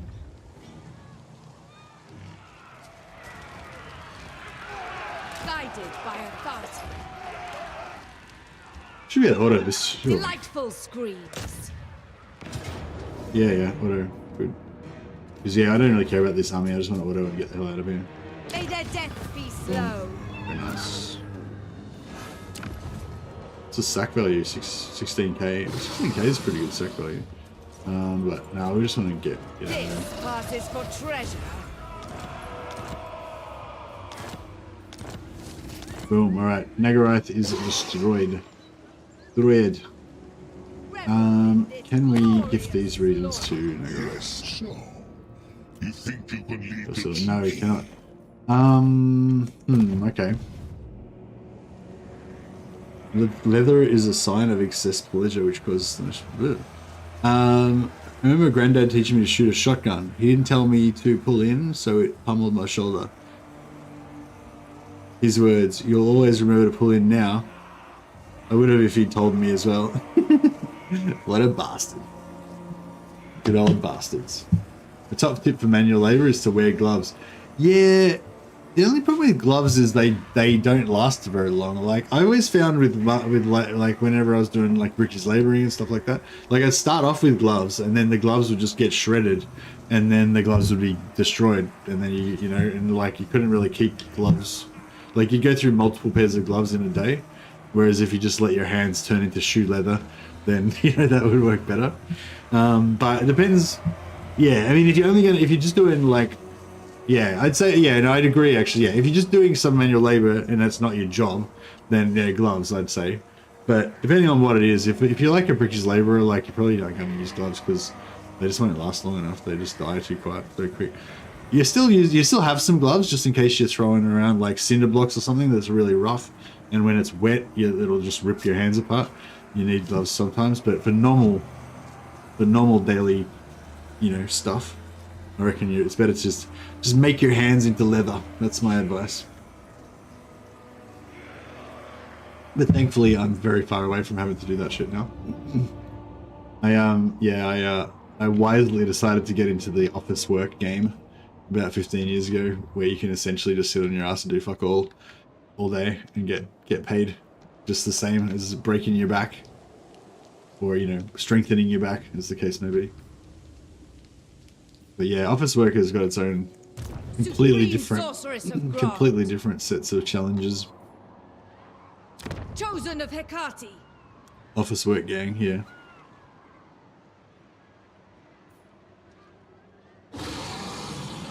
This is a pretty cool settlement, this Crone car, actually, isn't it? I don't know, maybe we should... I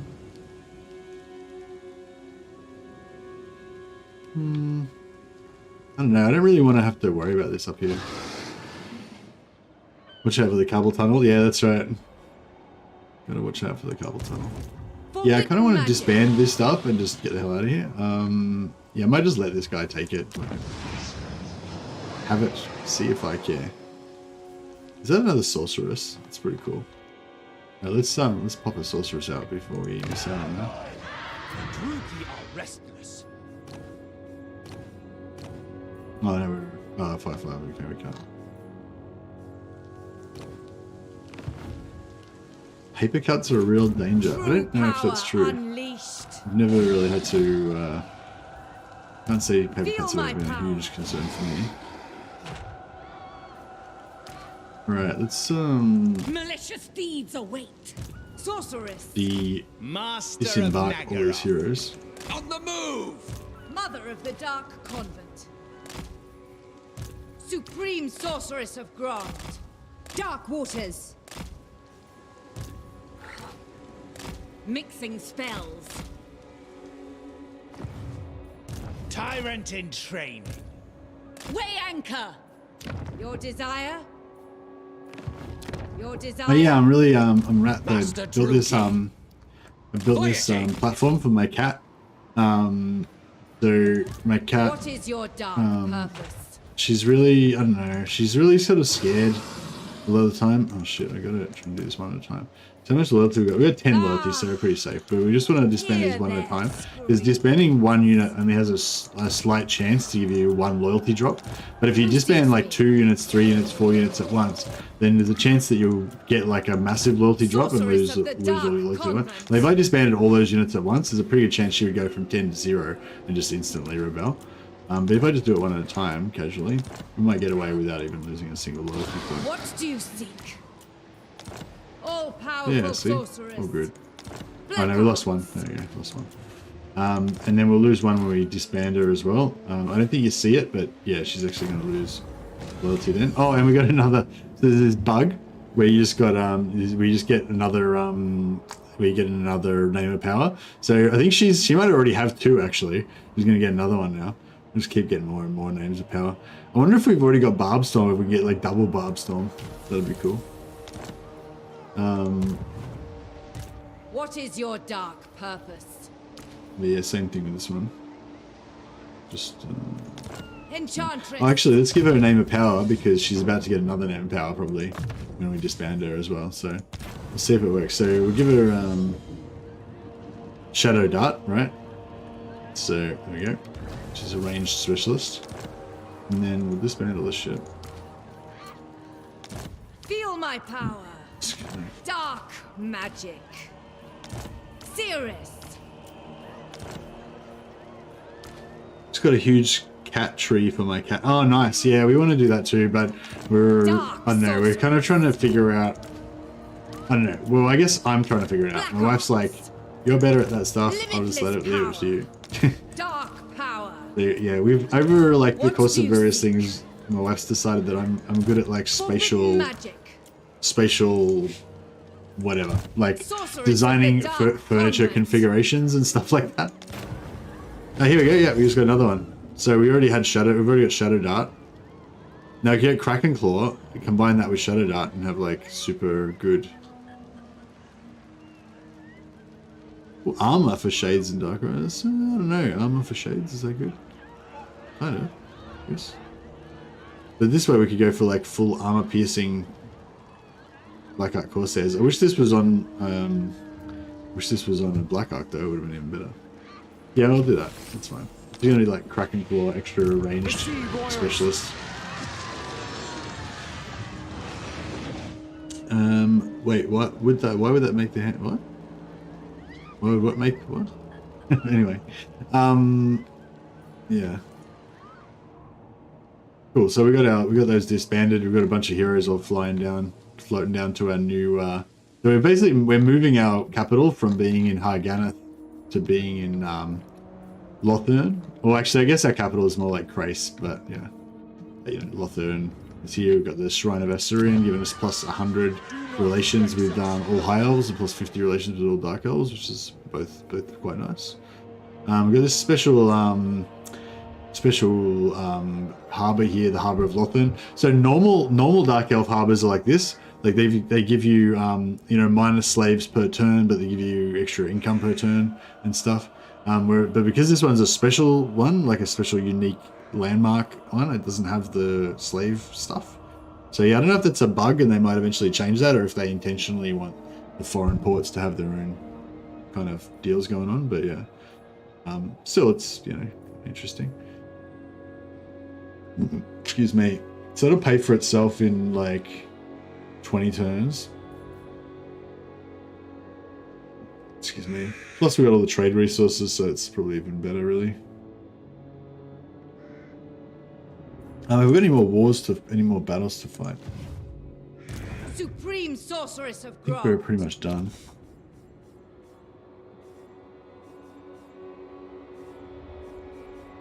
Feared by all. Yeah, so we've only got -2 construction time and -10% for all buildings. So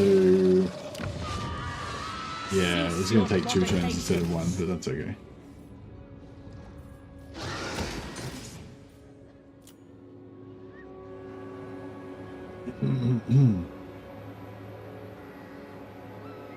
So, we might go for tier 4 here because we're getting close.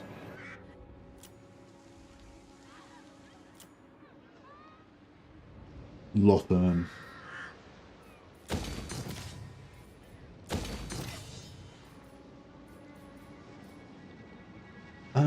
Yeah, public order would be good there, and maybe money.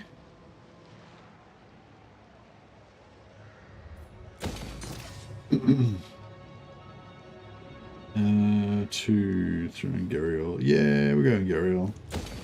Maybe put some walls there.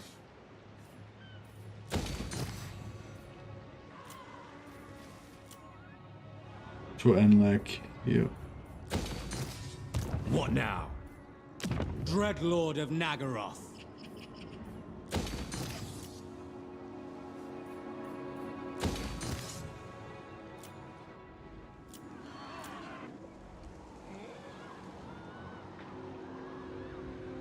We go Wi-Fi tour. 3.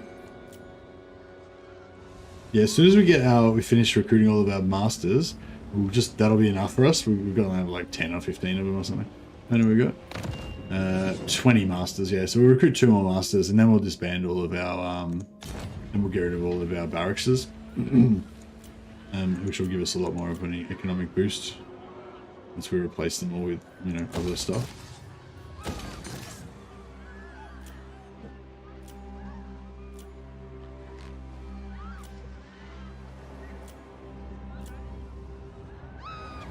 All right. So the only thing, so we've got this battle that's going to go down here with Leoncoeur. Now, I've given these two guys, the best armor that money can buy, the armor of eternal servitude, which gives you regeneration, and this guy's got the armor of living death, which gives you the hunger. These two are like 2 of the coolest items you can get in the game. But are both available to the Dark Elves. Makes it a lot tougher in this coming fight, but if they die, this guy could die and lose all of his shit, and this guy can lose the battle and have one of his items stolen, which, you know, Murphy's Law will be this item. So, I'm thinking, in a bit of a vote of no confidence, we're going to strip these guys. I mean, best of luck to you guys. I mean, I hope you win. But just in case you don't win, we're going to take all of your items off you. And the enemy can just strip your corpses.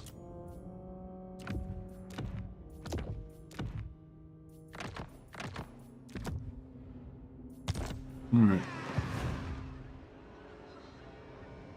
The stacking effect will pay for it. Yeah, that's right. Yeah, it'll be even sooner. Plus, we've got the the extra trade bonuses and stuff like that. So should be pretty good. Cool. I think we're good here. Just keep checking. So I don't think anything's going to happen anytime soon. But yeah, we kind of want to keep checking, keep getting Marathi's relations up. Keep checking for Malekith to see if he gets damaged. So he's tier 2. We're rank 1. He's rank 2. Marathi's rank 3. So none of them are like in any difficulty in terms of relative faction strength. Our relative faction strength is -16. If we keep recruiting and if he gets in battle and we're not a world away. -43%. So we're not like -43. Sorry, we're not a world away. A few bad battles where he loses some stuff, we do some more recruiting, potentially it could work out. But we are gifting him settlements, which are also increasing his faction strength, which is a bit counterproductive, but, it's all going to work out.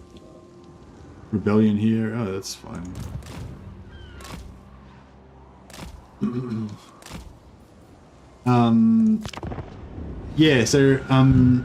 Cat trees and, platforms on the wall for the cats to run along above the ground, on little runways and stuff like that. That's sort of the stuff that I want to get into. So I got all these little temporary shelves and I put them up and tried to build a little path for her, but I think they were too narrow and she didn't like them. And who's attacking me? Oh yeah, fine, whatever. Skaven filth. But I think they were too narrow and she didn't like it. She didn't go on them or anything. She's very cautious, our cat. She's very cautious and scared of other people and very cautious of, she's not very adventurous, she always kind of checks things out and stuff. And so she didn't really have any reason to go on the platforms and they were a bit too narrow for her, I think, so she didn't really do them. Anyway. Oh, we got another, skull helmet. Hero, hold the line, blah blah. I'm sure she's got pretty good loyalty. 10 out of 10 loyalty. So we'll drop her. She'll go to drop down to 6 loyalty. We'll get a free item out of it. Beautiful. It's one of the reasons why I love the Dark Elves. They just have this extra item capacity. If you have a bunch of lords like we do, then you always have this constant influx of these little item quests all the time. No, they're not. They're just like these little shelves. They're only 10 centimeters wide or something, like this wide, and so they're just not they didn't entice her basically at all. But anyway, so what I ended up doing, there's a handrail type thing just made out of wall. It's just it's a little wall that's next to our staircase. It's not a handrail, but it's just it's just a little half wall made of plaster, with plaster, like a plaster wall, but it only goes halfway up. Anyway, she likes to run up and run along back and forth along the top of it. So I just put 2 of the things on either side of it. So instead of it being this wide, it is there's a little tree fort type platform thing on top of this half wall. And I put that in the corner. And then I got one of my old t-shirts, that it was all, smelt like me. And then I put that on there. And then and then she kind of came up and she's had a sniff of it. And now that's one of her favorite little spots. She goes there and she sniffs my t-shirt and rubs her head all over it and shit. And does the thing, with their paws where they rub their scent onto it and shit. And, and so I was all right, that's cool. I was pretty encouraged by that. And so then we've got this shelves where we keep our pantry kind of stuff.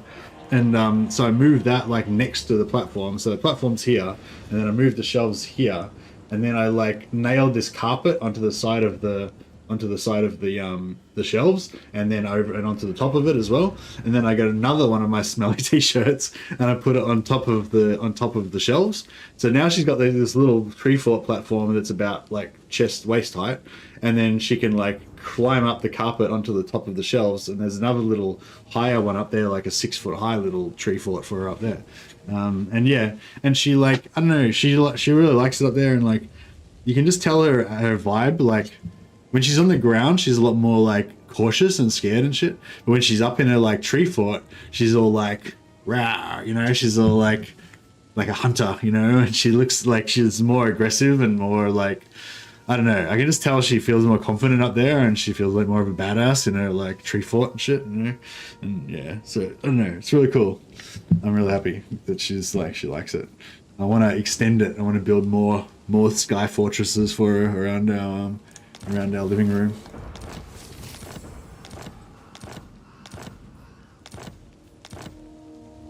Oh yeah, and we're getting another cat soon. We're going to get a little brother for her. That'll be cool. Things we do for our pets, yeah. Yeah, I never really was into pets before I had one. And now I've got one, I'm like, oh yeah, pets are rad. To the sea. Oh, my friend's got this dog. When we went up to Newcastle, my friend's got this dog. And it's half like Kelpie and half, what do they call it? Alaskan Malamutes or something? Those big fluffy dogs that look kind of like lions. They have like lion's manes. But it's a puppy. So it's only about 3 feet tall, or 2.5 feet tall. It's only fairly small. Like it's like a medium. It looks like a medium-sized dog, but its dimensions are like it's just a giant puppy. It's really cute. Like from a distance, it looks like a little puppy, but when you get up close, it's actually the size of a normal dog. But it is actually just a puppy. Like he's only like 18 weeks old, I think. And he's just, I don't know, he's so gorgeous. He's my best. He's my mate. My mate Gav. I was giving him lots of pats on the weekend. Anyway, yeah, so I haven't had much experience with my life with animals. So I'm recently enjoying a lot of animals that I have around. Well, mainly my cat, but also my friend's dog. Alright, let's punish these infidels. We can still farm the public order up a little bit more here, which might be worthwhile. And this guy, yeah, this guy can sort of stay as like a guardian for this northern area and keep beating these guys up. Although we might want to chill in a different area because the replenishment shit in Lake.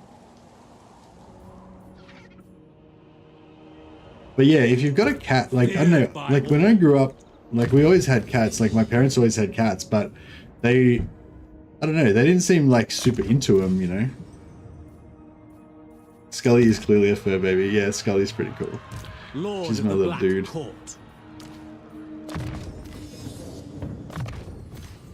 But yeah, I don't know. I don't remember my parents ever really talking about like cat psychology or anything like that. You know, they just had a cat and whatever. They just let it do its thing.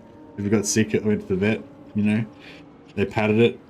They anthropomorphized the cat a bit. You know, I remember. You know, but yeah, I don't know. Anyway, so, but yeah, recently I've kind of got a cat and I've been like actually sort of watching videos about how cat psychology and how they, you know, deal with the world and everything. And I don't know, I feel like it's a lot more satisfying when you actually kind of understand a bit more about what they think and what they're doing and how they operate and stuff. It makes a lot more sense and it's a lot more satisfying. Whereas if you just think of them as cats and just pretend that they're kind of little humans and shit, it's like, you know, it's sort of satisfying, but it's not as good as when you actually kind of have a bit more of an idea of what they're actually doing. Now, I want to get some enclosed ones though, Liz. Yeah, I want to start off, like, I want to kind of go bit by bit, like along the back wall, I want to get a shelf that kind of leads up to the top of our kitchen cabinets so she can be up. Like, kitchen cabinets are like, there's a little gap about there's a gap about this big below the roof, so it's like the highest point in the whole room. So if I can get her up there, should be in like the commanding position, unassailable in her unassailable sky fortress. Feared by all. Oh, we did get the capture. I didn't even notice. Oh, we took their artillery. This is our artillery now. We've put a few of our dread spears in charge of their now newly promoted artillery commanders. We will drown them in blood. Yeah, it's some heartburn. We had a late night dinner last night. Lord of Fear. Done.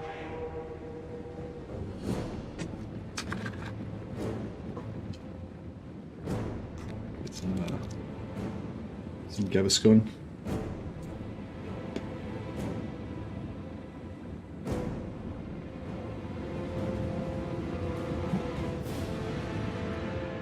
Yeah, I feel like we fucked our cat up a bit because we moved house like when she was pretty young, and I think she got a bit traumatized by the house move and stuff like that. I hope that she'll eventually get over it and become more of a confident little cat again one day. But yeah, she's very timid. I have a mate who has a cattery. It's a shed-sized cage that the cats can access from a front room window. Yeah, that's awesome. Yeah. I've got a couple of friends who've got those as well. My friend that I visited on the weekend, they've got that as well. And it's basically just like an extra, it's like a sunroom, and they've like converted it to be their cat room. But I've seen other people have like full-on setups with like cages, like cage tunnels that go outside and go to outside cage areas and go pipe back into different places in their house and stuff. Has walls and a roof with a grill on one side and a door to access to clean it. Oh, nice. Yeah, these other people we know, they've got like, yeah, they've got these like tunnels, like, or then like they're caged runs that the cats can go on. They can run around the outside of the house, but all inside a cage, so they can't get the birds or anything. Oh, it's kind of weird, but it's kind of cool, I guess. Battle ready. On to yeah, I don't know. It's weird. Like when I first was considering the idea of putting catifying our house and putting like runs and platforms and stuff for the cats, I was like, you know, I'll put a little bit of that stuff, but I don't want the house to turn into like some crazy cat person house where it's obvious that the whole house is devoted to the cat, you know. You know, but I don't know. Now I just really want the cat to be happy, you know. And also it's kind of fun, like, you know, just the whole like making stuff, building part. You know, whole like building shit kind of aspect of your personality is like, aha, we can engineer this platform like this. We can have a drawbridge, and you know, like that. Yeah, that shit all kind of kicks in as well. Bolt throwers. Nagarothi! Druki, forward! Forward, Druki! Lord. Slaughter them! Dreadlord. Moving out. Battle ready! See if we're gonna murder her. Dealers in death! Is there anything dangerous here? Oh yeah, the archers Kill probably. them. Not that artillery's gonna do that great of a job. Dark elves. Master Druki!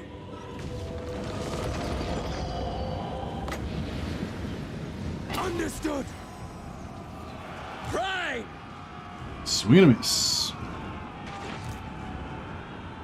Going. Hack. Cut. Murder awaits! Die, weaklings! Dark shards. Die, weaklings. We are ready. Advance, Druki.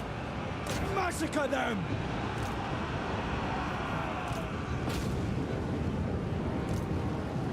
Forward. My blade hungers! For the king! No mercy. Dark shards! Kill them.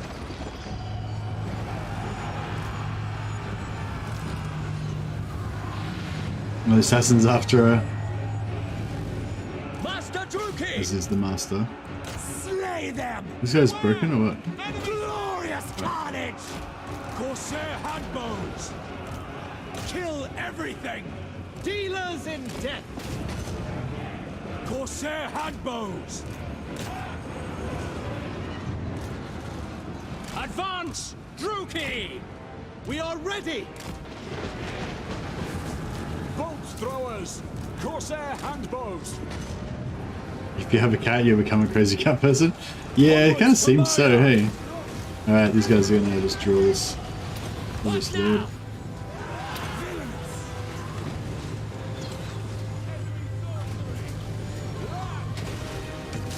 Oh, she's getting wrecked. Flat. Dead. Corsair handbows. Nagarothi! Corsair handbows! Yeah, we don't really need to hunt down every last guy, but we'll try and get a few more kills, I guess. Oh.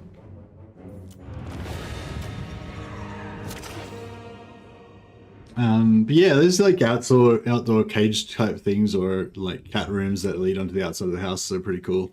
You kind of, yeah, you want to have, or even just a glass window where they can look out and look at birds and stuff. Like, yeah, the cats really like to just sit in the window and kind of look out at birds and things and like imagine killing them and stuff. It's funny. Sometimes you see them like they get this like mad, like I don't know. They start making this noise, like they're just looking out the window at these birds and things, and they just start like, it's almost like they're salivating, or I don't know what they're doing, but they just start making this like kind of noises. Like, I don't know, it's weird, like weird little like growling, fucking weird. I don't know how you'd even describe it. Weird little chuckling, weird noises. Yeah, but they seem to really get a real kick out of it, you know. I openly admit that my cat is my best mate. He follows me everywhere. He sleeps cuddled up like a teddy bear with me. He turns into an utter knob at 3 in the morning and starts biting my toes. My cat does that as well. My cat she like jumps up and like under the covers. She puts her arm under the cover and like claws my toes. It's like, yeah, it's weird. Like I basically learnt to like sleep every night with my feet wrapped under with the doonas. Chattering at birds. Yeah, that's chattering. That's what it is. Yeah. Maybe I wasn't like doing a good impression of it, but yeah, chattering at birds. But I don't know, it seems weird. Like you're not really sure what they're doing, but whatever it is they're doing, they seem to really dig it. You know, like they really like it. Okay, so this guy's gonna stop giving us bonus to public order next turn. Black-hearted dreadlord. So we may as well. I admire your darkness. Yeah, we may as well just sit in range so we can kill him easily next turn. Excuse me.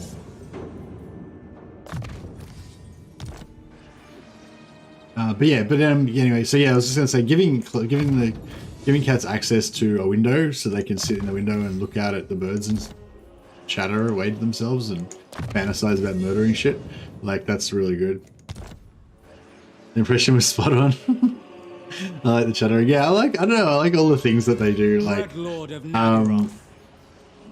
yeah, but I especially like her when she's in like her hunter cat mode and she's looking all like dangerous, but miniature dangerous. You know, we've got a particularly small cat as well. She's only like 2/3 the size of a normal cat. She's a little girl. But yeah, I don't know. I like her doing her thing. I don't know what we can do. We've got Lightning Strike already, which we don't really need. We've got Elven Healing, which we could use right now, but it's not really a big deal. We're going on Slaughter Lord. Oh, actually, yeah, we'll keep going with that because it will actually help us. Nah, still can't get any healing out of it. Alas. Give them dreamless stick treats and they make that noise too. Dreamless stick treats? What's a dreamless stick treat? Supreme Sorceress of Grond. He didn't move. He just stood there like a boss. He just like, bring it. Bring it, son, says Bellicor. Doesn't give a fuck. Alright. We shall bring it, Bellicor. You shall rue the day My powers that are you tried to stand up to the Druki. Mistress of Arganet. Behold my. We've got one assassin each. This guy's missing an assassin. Have we got a spare assassin? mixing spells. Yes. Dark Sorceress. Chosen of Hecate. Give this guy an assassin so you can get an extra aftermath Beyond loot. compare. Everyone's got a replenishing death hag. Unparalleled. Yep. Death Hag ready. I have just the potion. Is this a spiteful? Master of Nagaroth. Yeah, spiteful. Nice. Put that into Hellebron's army so she can have the ultimate melee army.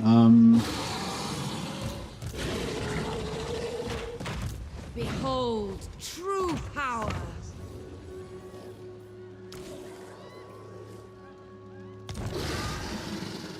Cruelty endures. My time, my talents. All right, cool. Druki We're all full series. stacked. Bloody-handed. Let's do this. Dreamies. Bleed and break.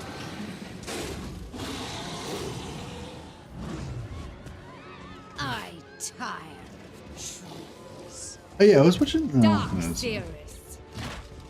Searching. Sorceress. Seeking entertainment. It shall come to pass.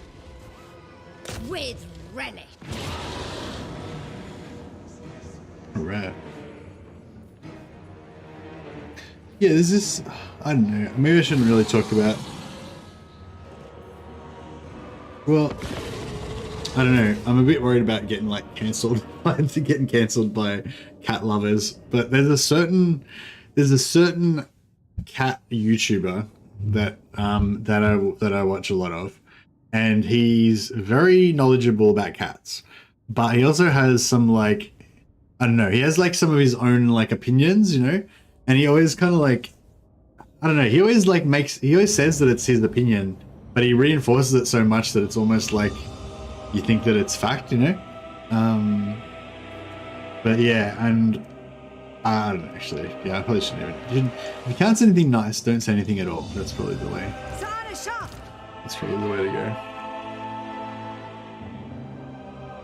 But yeah, anyway, there's some really good cat YouTubers online that you can check out that has lots of good information that I've been enjoying, and has given me lots of good insights into how cats operate and given me a bit more of an appreciation and enjoyment for cats. I wonder if we should. I feel like we should wait until the rest of our armies arrive.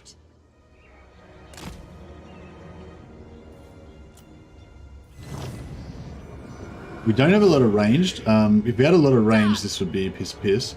I mean, we should still be fine, but if we had a lot more range, it'd be probably a lot better. Now! I thirst! But yeah, basically, if we can get Bellicor to land, then we'll just beat the living shit out of him with our hero goon squad here.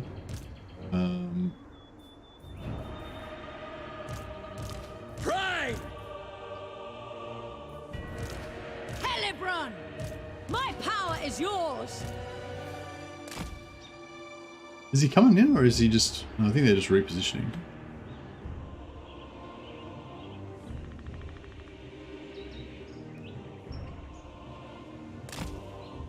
But yeah, anyway, I was gonna say, yeah, so there's a particular YouTuber, and he always says that you shouldn't feed your cat only dry food. He reckons that dry food is like the fast food of cat food, and it makes cats not live as long, and it's bad for their health and all that shit. And that's maybe that's a bit strong. Like not that it's bad for their health, but that it's not like the best thing. Like basically, he's saying like cats should eat meat, and they should eat wet food. And that if you don't give your cat wet food, then you're kind of like mistreating your cat, or you're not feeding it as good or whatever. But he never actually provides any scientific evidence of that. Like he always says that like it's his vibe, or he feels like that way, or some shit. But he says it all the time, you know. So it's like, I don't know what I'm trying to say, but it's like he's not like saying it's like facts, you know, but he's also keeps saying it all the time, you know, and as if it is facts, you know. Like, I don't know if that makes sense, but yeah, I fucked this up. I was distracted talking to myself and thinking about what I was talking about instead of what I was supposed to be doing. Can we get him to come down? Yeah, right. Let's get this prick. Kill him. Murder him. What deeds await?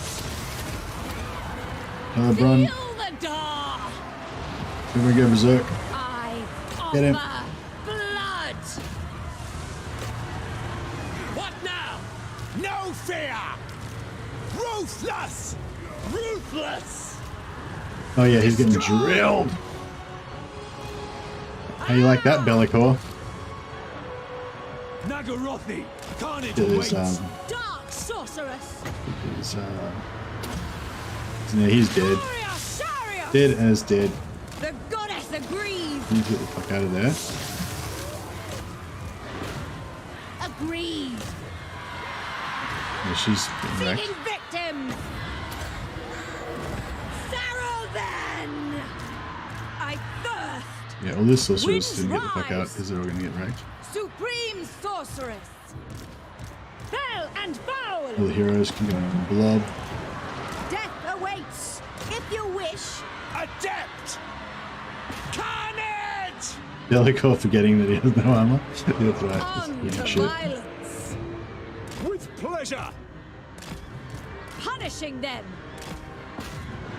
Mothers of murder. Advance. Executioners! Blood armor was in a different game, yeah. For Cain. In the Realms of Chaos campaign. But yeah, anyway, long story short, so there's this cat YouTuber, and he always like says that he always talks about the raw cat and stuff. He's got like this bit of a hippie trip about the fucking primal cat shit and whatever. And like that's cool, like I can kind of dig that, but it's not like anything scientific based. It's just his own like opinion or whatever, you know. And it's a useful. Bloody murder!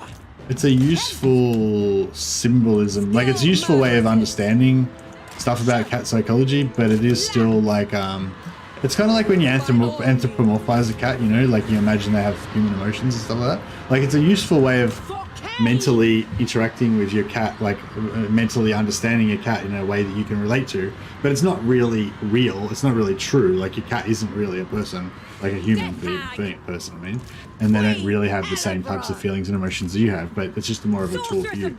And so anyway, yeah, so like what I'm saying is like, yeah, so this particular guy has this whole trip about the raw cat and all that kind of stuff, and part of it is that he believes that cats should only eat wet food and meat, or that they predominantly should eat it or whatever, and if you don't give them that, you know, then that's not going to be unhealthy for them, blah, blah.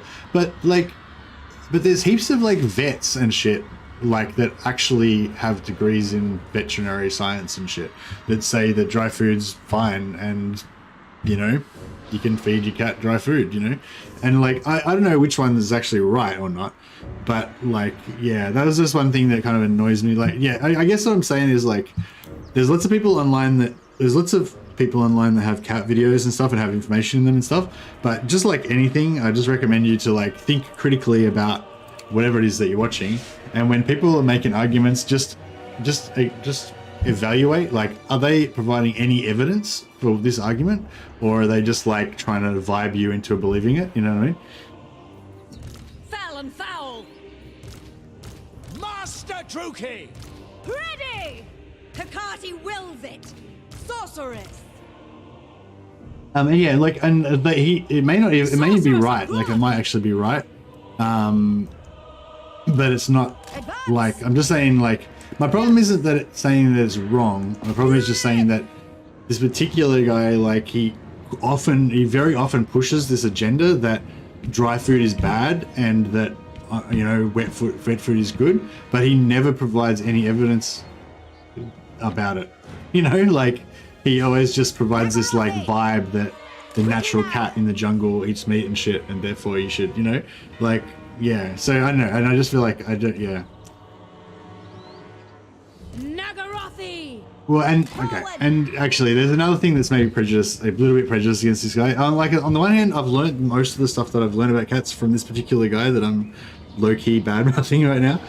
So I've got to say, like, he's actually really knowledgeable and has a lot of cool insights and stuff like that. But yeah, one thing I hate is that he always disses dry food, and he never provides any evidence to why there's anything wrong with dry food. Like, he provides reasons, but they're just like reasons that he thinks they're not like evidence, you know.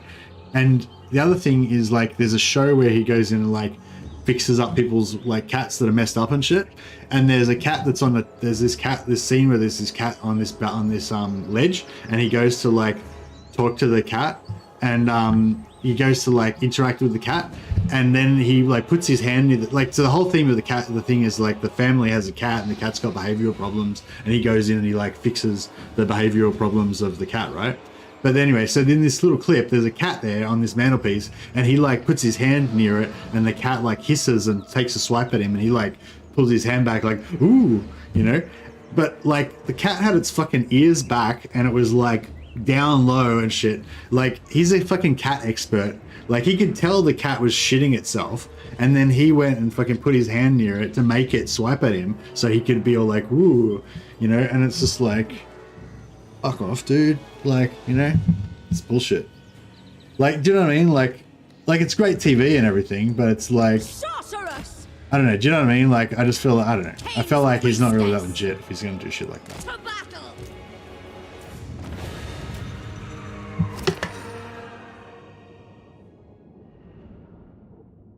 No, it's not Mr. Whiskers. No, I don't want to name any names, but yeah, I just wanted to just generally kind of, yeah, I didn't want to like do an attack piece on anyone or anything. I just wanted to generally say that, you know, everyone's got their own prejudices. Everyone's got their own like little mythologies that they believe in their head that where they don't have any actual scientific evidence for it, you know.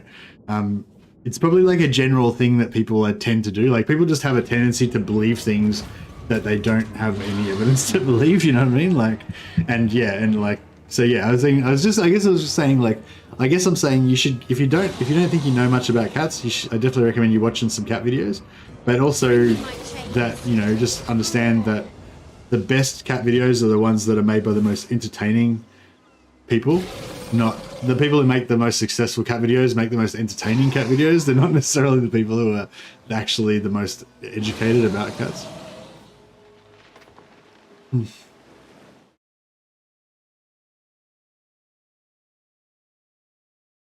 Sure. I feel bad now though. I hope that you're not. Oh, can you PM me so I can find you easily? Oh no, it's not you. Fuck, where are you? Lizsec. We haven't talked in a while. You're way down my list. There you go. If Scully's got a healthy glossy coat with what you're feeding her, then don't worry. Yeah, no, she's super soft and yeah. Super soft and delicious. Yeah, no, Scully likes wet. She loves wet food. We gave her wet food as a we give her wet food as a treat.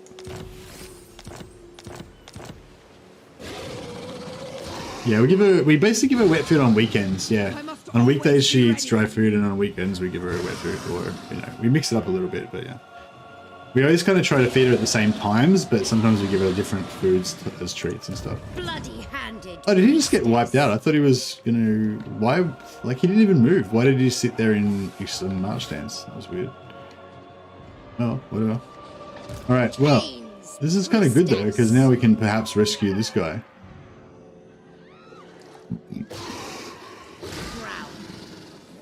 Supreme Sorceress of Grant. Traveling. Reckon these guys would have lightning strike? I don't think they would. By all Oh, that he's got a lot of hold blue dear, line. No. I reckon he's got lightning strike. That would suck if he did.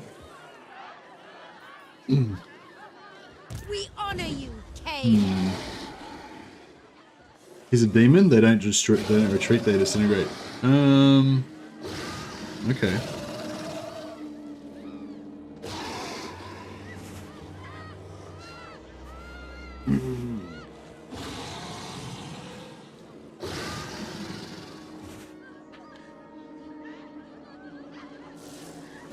Funny though, if today human civilization ends, our pets will probably survive easier.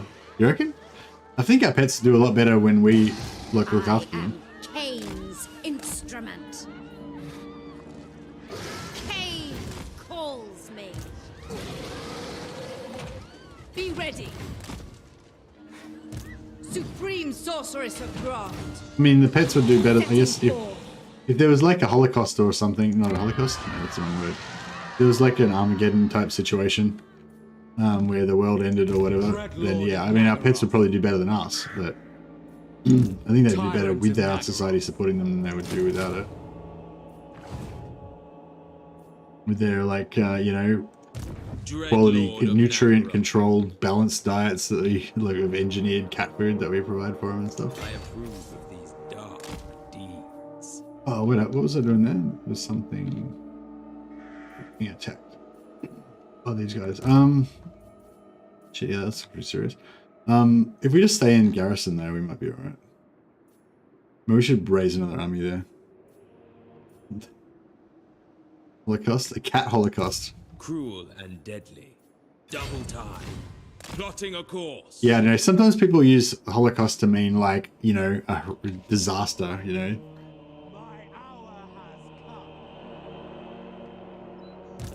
But it's a bit, it's really a bit hyperbolic in a lot of situations. But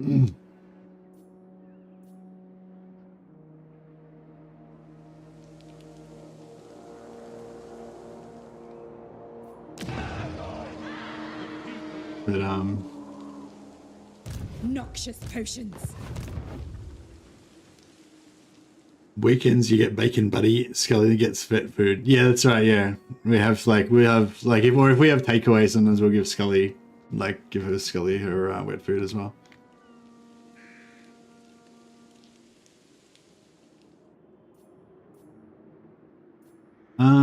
All right. We're all done. Dread Lord of the We're all Druki. done. All-powerful sorceress. Lord of the Black. All right. Well, yeah, we had a lot of defending to do at the start of this campaign, but yeah, I think we're just about done here now. Dreadlord, awaiting command. This army we're probably going to just get rid of. But we can. Going now! Unseen and deadly. Power Have awaits them me. here just in case we need somebody to chase with. Could be good. If nuclear war happens, there will be cockroaches, Lego, and Nokia 3210s left. Yep.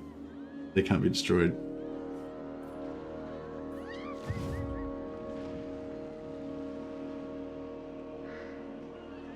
Lord of the Black Court.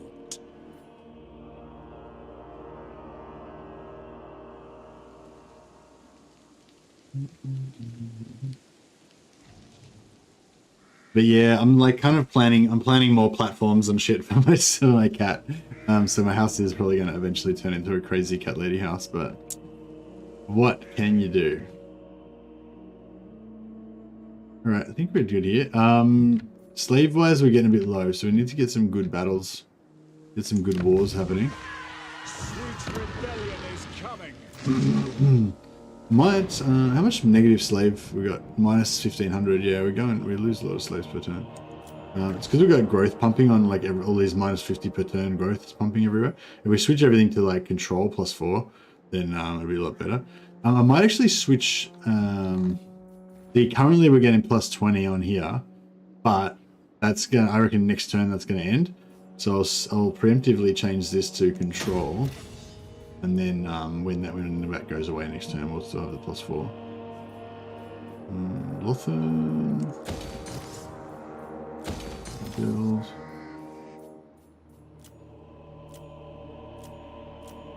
Oh yeah, we can build. Oh no. Take some growth here, or maybe some public order we want here, don't we? Yeah. Public order is probably better anyway. It'll give us more growth in the end.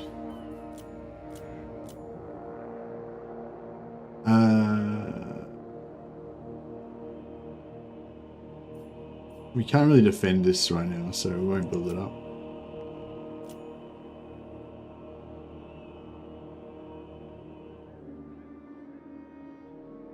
We could probably go Misnar now. Got enough stuff defending now.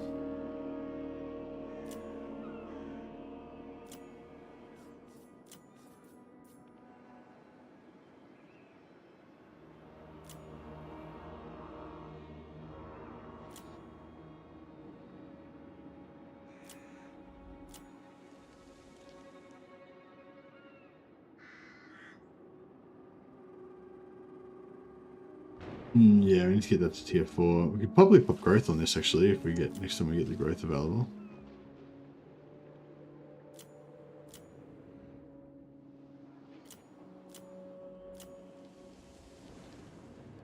Right.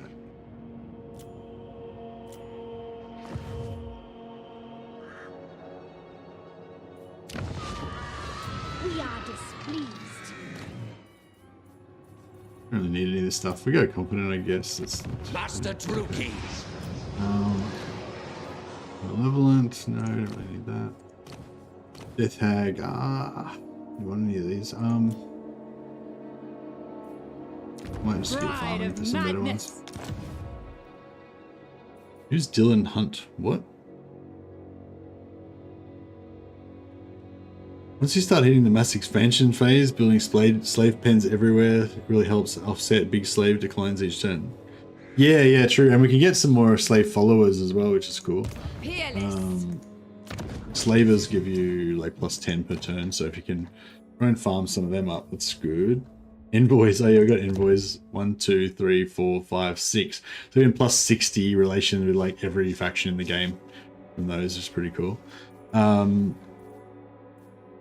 only got one slaver. Did they reduce the drop chance on that or something? I don't know why we're not getting many of them. I thought you used to get slavers fairly regularly. What's the drop chance on them? Just quickly look it up. Slaver, blah. 5% of post-battle murder captives. Oh, okay, right. So we've got to do murder captives, which I have not been doing very much of. So yeah, I do quite often do murder captives in order to get get the executioner or heads. I think they changed it to headsman or something it's called now. What? So yeah, if we start executing captives all the time, then we'll get more slavers, and then you can get that. Then you get 10 slaves per turn for every slaver hero, and there's no slaver ancillary, and there's no downside to it. It's pretty cool. But that's a good idea though, to build the slave pens and stuff. At the moment, I'm not really worried about income too much from my settlements. Like like I was saying, like. I'm transitioning at the moment, I guess. Initially, I don't really care about income from my settlements. It's all about killing stuff to get money. And then as time goes on, you start sort of transitioning more to have an infrastructure. I really like to confederate Lockyer Felhart as well, but I haven't got vision on them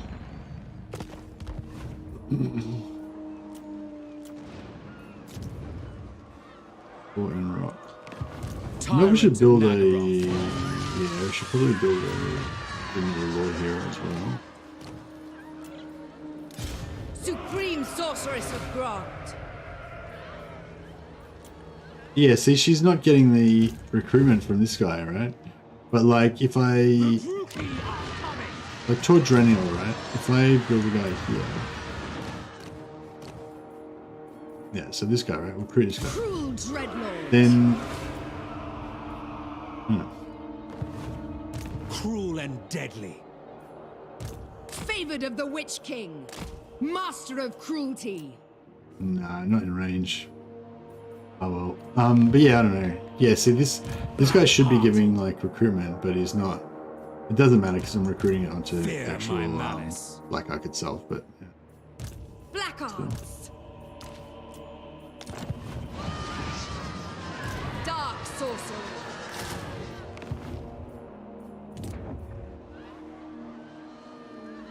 Abathir, White Pig. So White Pig's danger. Abathir, I guess we could put to tier 3. Might be a waste, but. Noble of Nagaroth.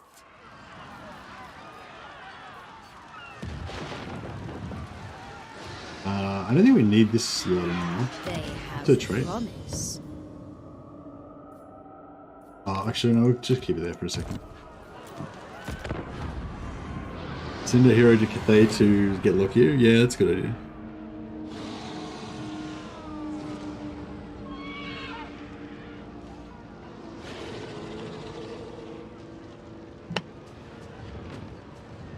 My hatred for your kind Screen tea's pretty good. boils my blood. Bring it, bony boys.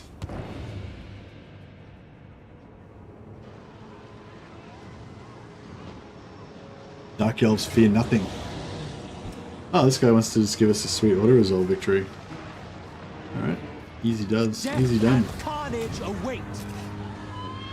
I require slip. Oh, he retreated into my ambush. Carnage and bloodshed await. Oh, I see. I should have done Executioner there and had a chance of getting Slaver. I only got 5%. So anytime there's a low slave outcome, we need to take Executioner so we can try and get Slaver. Nice to get a few of them. We don't need to, but it'd be, it'd be nice.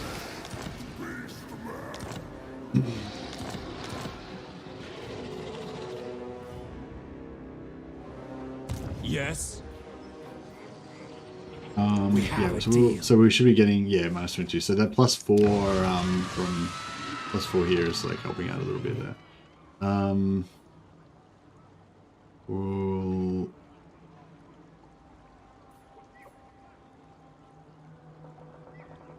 as long as we stay over 1800.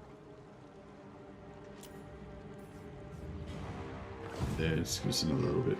We'll get military Lord of the down Black after this too. Court. For the wit. I'm just gonna fight this twice so we can get some more levels on this guy.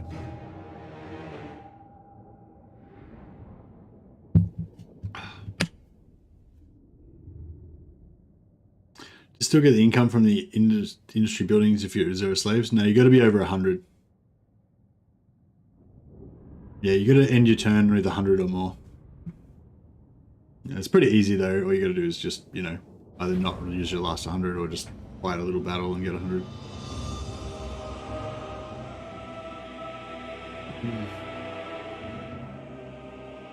Eager for battle.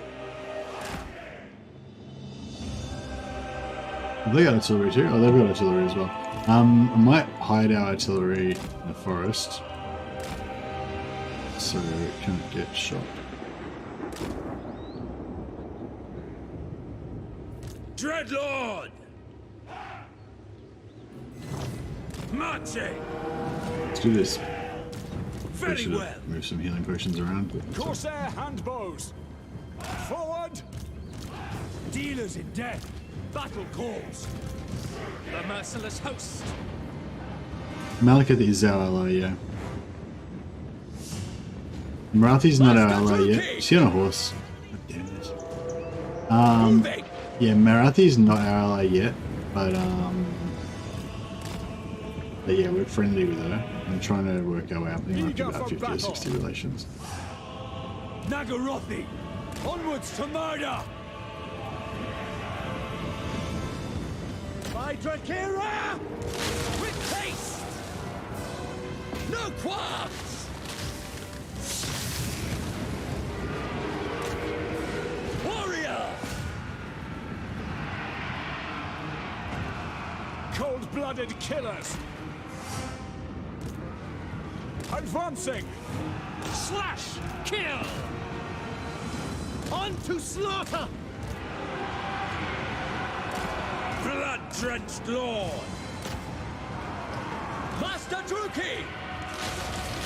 Corsair handbows. Massacre them!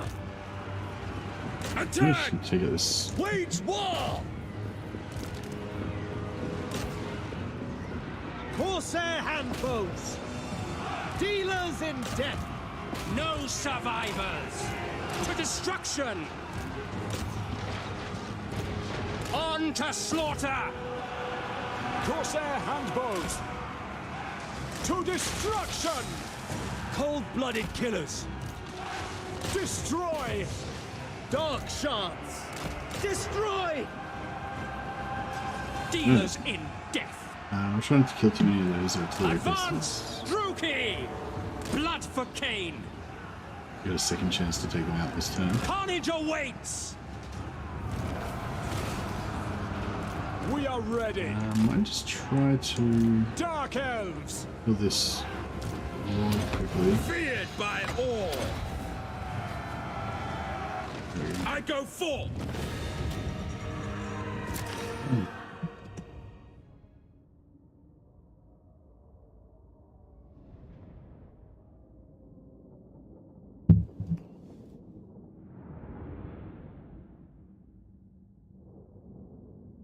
Yeah, so our Chaos Gates, our Chaos Gate campaign got smashed. I don't know if I should keep going with that or if I should just abandon it. I kind of wanted to probably come back to Warhammer content now as well anyway, and like I'm not sure if I can afford to keep like making more Chaos Gate streams, you know, I just don't have the time really. So it was kind of a good time to end it in a way, but then I didn't really want to end it on getting my ass kicked, you know. But yeah, I don't know. Just life. So this one, you know, we could probably just take the murder captives, and then we've got a 5% chance of getting slaver. Well, the replenishment is pretty nice. We don't really need it. So let's do that. We've got 5% chance of getting a slaver. Hopefully I won't get one. Slaver, boom, straight off. So there's another 10% slaves per turn. We just keep doing that every time we've got a low slave return. Then we'll, yeah. The thrill of battle awaits. Yeah, again, we're only going to get 88 slaves, so we go for this. Get another chance to get a slaver. Didn't get it this time, but it's all right. What now?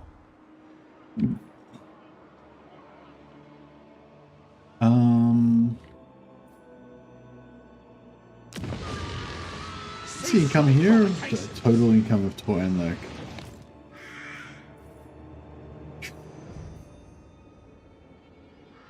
Is it? What's called? Oh, Nagaroth. I mean, Nagaroth 1200. Oh fuck, that's pretty high actually, isn't it? Oh, it's not that high, but it's, you know. I could do that, but it's not that. Fear my malice.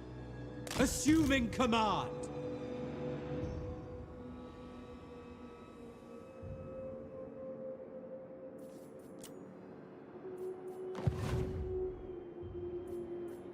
Tyrant of Nagaroth. Supreme Sorceress of Grond. Black-hearted Dreadlord. Even the Lawmaster could not. Torture There we go with them. this. Chaos Gate is designed to kill the player, for sure. So theoretically, you could have all your industry at tier 3 and just sack a city or something each turn to get your full income. Yeah. Yeah, that's true. But then you miss out on the increased build speed, the cost reduction, and the 10% upkeep, 10% increase in income or whatever. So yeah, if you're not capable of upkeeping your slaves, then yeah, as long as you at least get a little bit of slaves at the end of each turn, that's all you need to do. But it's better if you can actually maintain your slaves, because then you get the advantage of having a high slave number as well. I might auto it to try and kill them. The weak shall fall. Yeah, cool. And we will. So it won't let us get replenishment, so I might effectively try and get a slaver again. Only a 5% chance, but it was worth a crack. Supreme Sorceress of Grond.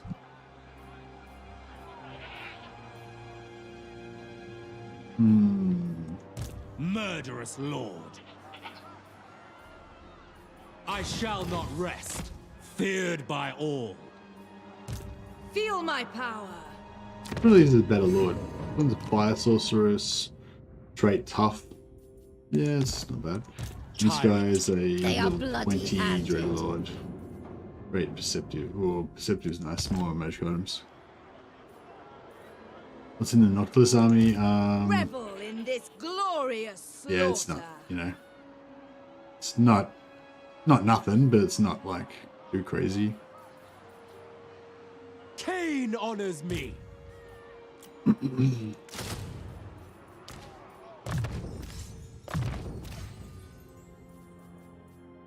Hey, J1. Dark Elf Traders? What? Was there Dark Elf Traders in there?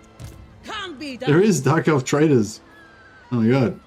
They've been wiped out now, so he doesn't have to remain loyal to them anymore. You can just keep them forever. Much death. Actually, that's a cool thing I never even thought of. So just say we were about to fight this guy and he had these guys in his army. If we could like go into diplomacy and get these guys to break their alliance with him, then these units would all just instantly disappear, I think. Or maybe they don't disappear until the following turn, I'm not sure. But that's an interesting thing. I never actually didn't actually think about that. Your before. desire? I don't know if I should get rid of this hero or keep him. We've got no caster here if we don't have this lord, so I sense maybe Cain's presence. keep her.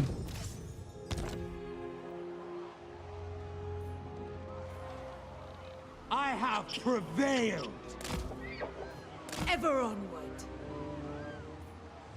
You only need to take his city with the outpost, maybe? No, I don't think taking the outpost does anything. As long as you stay an ally, they keep the units. But if you break the alliance, then they lose the units. But I'm not sure if they lose units instantly or if it's the following turn or whatever. What do we want here? I don't think I really want any more heroes. I think I'm going to start downgrading on my heroes. Should I start building slavers? We kind of need more public order for that. Once we get our get our public order building and get our tier 4 Palace of the Dread Knights, that's when we can start building like the slave pens, I think. Maybe just go torch posts here. +6. Or we could go like back roads. Entire Lycian. Black roads. I guess that's cool. I probably want walls.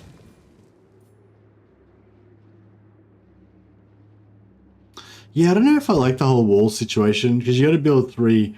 You got to build these to make unwalled settlement battles, but that means that people can still siege you without any siege equipment. You know, so there's still, it's only capitals that need siege equipment. So siege equipment's kind of, you know, and all of your lords automatically have siege attacker now. So I feel like siege attackers just really got downgraded a lot, and walls walls don't exist anymore, you know.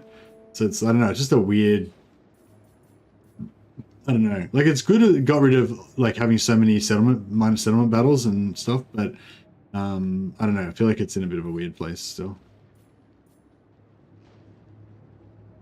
I don't know. I don't really need anything there. I'm just choosing a random building, really.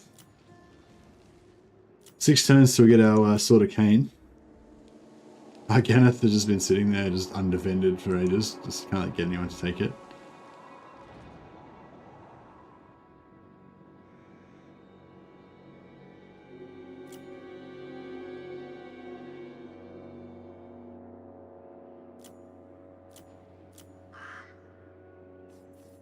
Yeah, we got a public order here. Gold. Slaves. Why not? Level 1. We could go, I guess we could level up White Peak. Fuck it. Maybe I should go and kill Noctilus. He's a pain in the ass.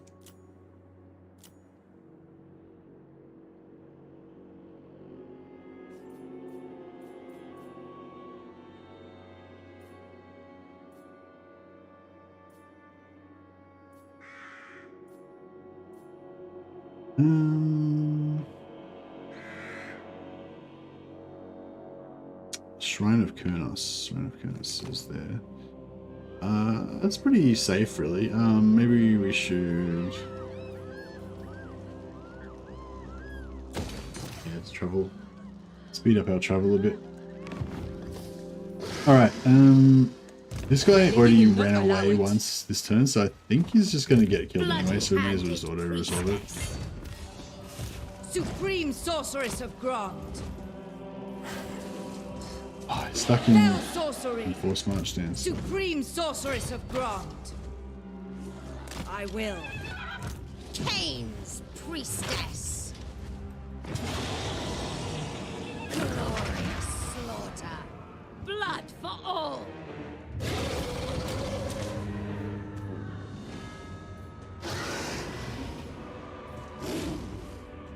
Yeah, so we're going to keep executing. Bring some more slavers. It's only 5% though, but if we just keep constantly doing it, then I'll eventually get another one. We got 2 of them, pretty good.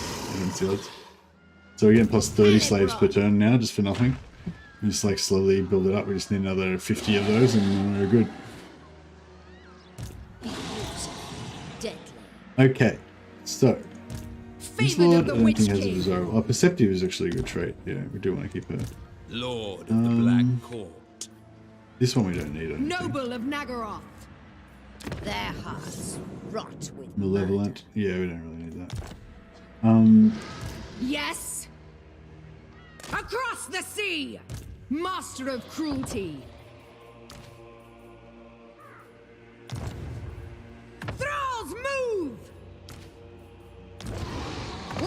Eyes ahead! Move, you maggots! Onwards! Onwards! Dreadlord! Favored of the Witch King! Going now! Power awaits me! Just carefully moving these across so we don't take too much loyalty damage on the A on this guy. capable Still good for most of our loyalty, so that's pretty good. We'll get rid of her just to save a bit of cash. Praise be to Hecate!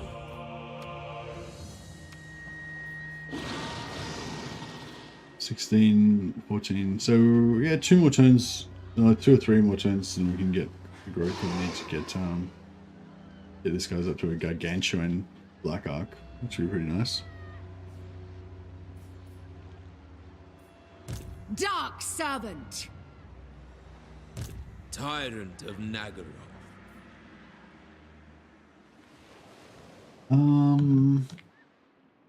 Yeah, we don't really need this black arc up there anymore. Black-hearted Dreadlord.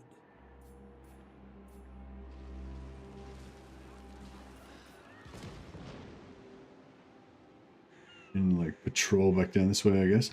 Oh, actually, have we got any spare sorceresses? My powers are yours. Yeah, he's got 2. Unequal. 1. Murderous. Got 1. So yeah, we've got 1 extra sorceress.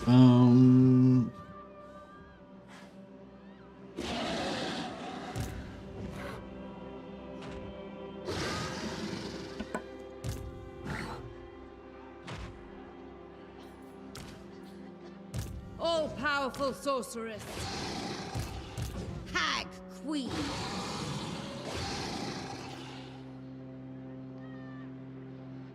Limitless power. Should we cross over? Yeah, maybe we should take Marathi's little doom ball over to Bretonia. I don't know if we need the whole stack there. Priestess. Dark sorceress.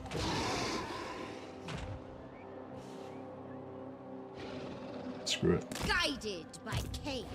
Guided by authority. Be ready, ever closer.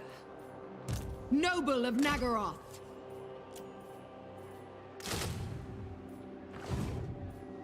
Master Druki. My time, my talents. Vicious Dreadlord. Yeah, I probably need to start building sorceress towers in all of the level 3 places.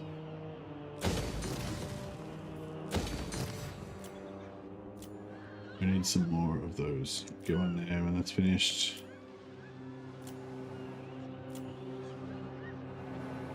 Safari. I might just get rid of that. Yeah.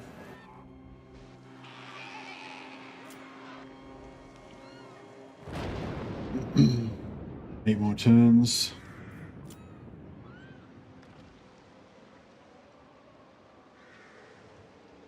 Yeah, we could put one there as well. What's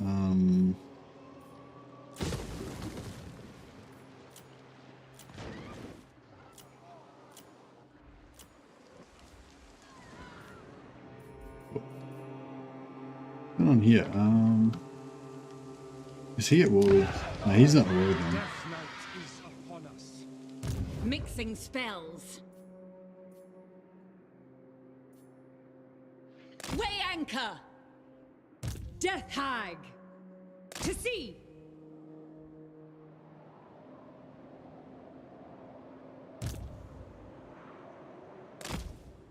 Such terrible concoctions. These guys are all moving Master down of here. Nagaroth. All Wrath Master more Furious. Druki. Voyaging. Come. A fool's errand.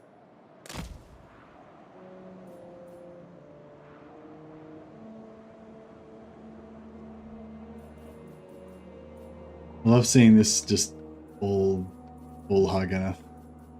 Black and Love Hearts. Yes. Oh yeah, we need to reconquer this as well. Forgot about that. Malevolent Lord. This army wouldn't be that good, would it? Wouldn't be anything too. Black-hearted Serious? Dreadlord. I am denied. Cruel and deadly. Set the sails. Going ashore.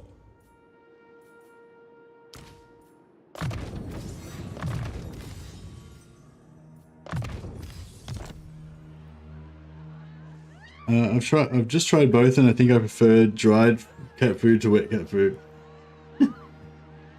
Thanks, Skunk Monkey. Doing it for science. See, that's scientific evidence right there. That's empirical research. I wonder if I should do this control. I might pop that because we've got ages till we've got our Black Arcs back again. We don't really want any rebellions anywhere at the moment, so we'll pop that +8 public order everywhere. Keeps things under control. Dreadlord. This guy. I know. I feel like we need to patrol. I feel like we need to patrol the south, but at the same time, patrolling is pretty lame. Maybe we should send him out to start, you know, rending the weak southerners. A brief interlude. Maybe we can take him down. Is there much coastline down here to pillage? Where's the closest? So this is the closest spot we can get to from within sight of the coast. Maybe we'll go across there and check it out. That only proves that you're not a cat. Yeah, that's really very cool. Alright.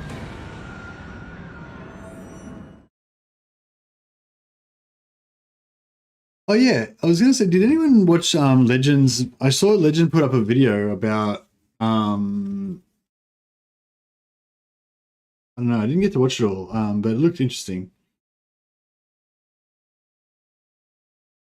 I might just take the auto on this. It's not a very exciting battle. It's just with one of our B team sort of armies.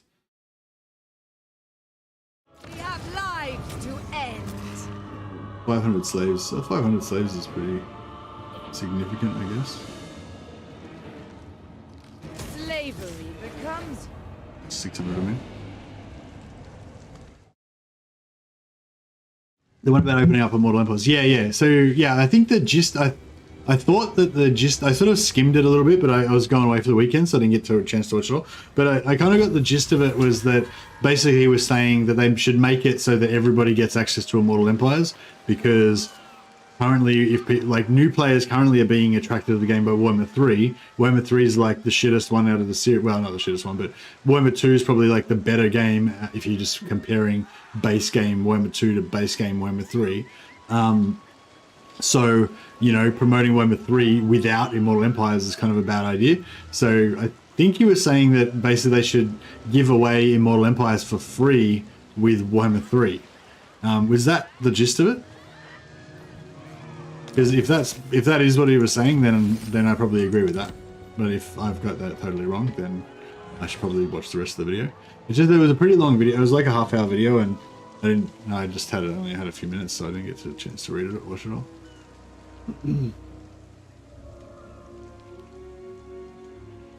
Was that what the video said, Ross? Or have you seen the video? Like, has anyone watched it? Like, can anyone confirm what the video was actually saying? Like, just like a quick summary. We are besieged. We will make. I just wanted to get rid of this. I mean, I could have kept it and just got another few $100 per turn, but I guess that would have been the thing to do. But just mentally, I felt like it would be neater to just get rid of it. But apparently, they don't want to take it. everywhere ruin. No, they just didn't. What happened there? They didn't even sack it. They just beat me. Basically, that was it. Abandon the Chaos Realms campaign entirely and just give Warhammer 3 owners Immortal Empires with only access to Warhammer 3 factions. Okay, cool. Yeah, I agree with that as well. Like, I think the title of it was that the barrier to entry is too high, and that's pretty much what I think as well. Like, I think, you know, yeah, they should give away Immortal Empires for free, basically, with Warhammer 3, as a kind of like a, I don't know, to make it up to people or whatever, or just, I mean, just because it's a good business decision, really. Like, yeah, like if a new person came into chat right now, and this has happened, like it's happened twice actually recently. A new person's come into chat right now saying they just bought Warhammer 3 and, like, you know, looking for advice or whatever. And basically the advice is get Warhammer 2 or I feel bad for you because Warhammer 3 sucks, or you know, like by itself, like Warhammer 3 is great, like it adds a lot of cool stuff, but like the key thing is it adds a lot of cool stuff. Like it's not cool by itself, you know. Yeah. But yeah, I feel like, I mean, I don't know, Legends probably thought a lot more about it, and that's probably obviously why he's made the video. I haven't thought about it much at all. I mean, I thought about it, but I'm not, you know, like, you know, not in a careful, considered way, you know, just kind of random musings and stuff. Lord of the Black Court. But Claim this but yeah, place. it sort of seems to me like Warhammer 3 is not doing as well as it should be still. You know, they haven't really ramped into the DLC yet. It's not really like Cirrus. Blood. like they're not trying to cash in on it really yet either, you know, which is good. Like it's not like, yeah, it's like Warhammer 3 is not doing that great, but then they're not really trying to cash in either. They haven't dropped much DLC yet and stuff, you know. My blades thirst. Fill Fuck, my it's the wrong side. cauldron. Sorceress of the Dark Alright, what Convent. about if we put this guy? I thought, oh, is this, no. What? How come? What about if we go Faster there? now. Cruel sorceress. Why is she locked in Force March stance? Powerful enchantress. Forbidden magic. Peerless. To the oars. 30. There we go. I bought Warhammer 3 because of Immortal Empires. Yeah, well, yeah, that's the thing. If you've got 1 and 2 and you buy Warhammer 3 to get Immortal Empires, then that's going to be really good. Like, if you've already got Warhammer 1 and 2, then I would highly recommend you buy Warhammer 3 and play Immortal Empires, 100%. It's great. Definitely do it.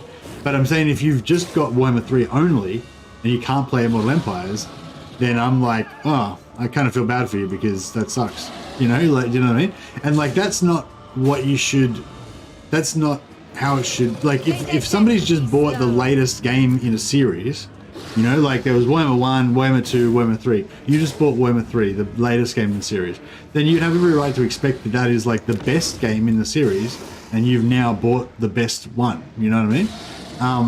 But that's not really how it is, you know?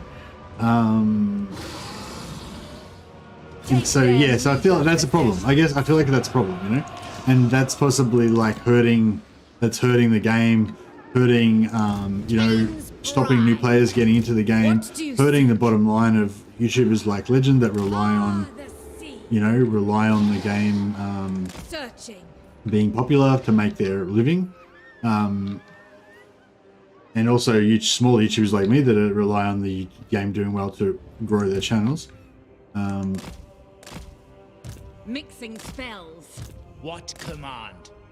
I'm here. But the key thing, I guess, and that everyone relies on is the having a healthy community, you know, like, and that's, yeah, I guess that's what Legends probably trying to address in that video, that if you don't have new people coming in, like you need a constant influx of new people coming into the community to keep it going. It's kind of like jiu-jitsu, you know, you need a lot of new white belts coming in to kind of keep your club healthy. What is your dark purpose? Unparalleled. Traveling. A vile plan.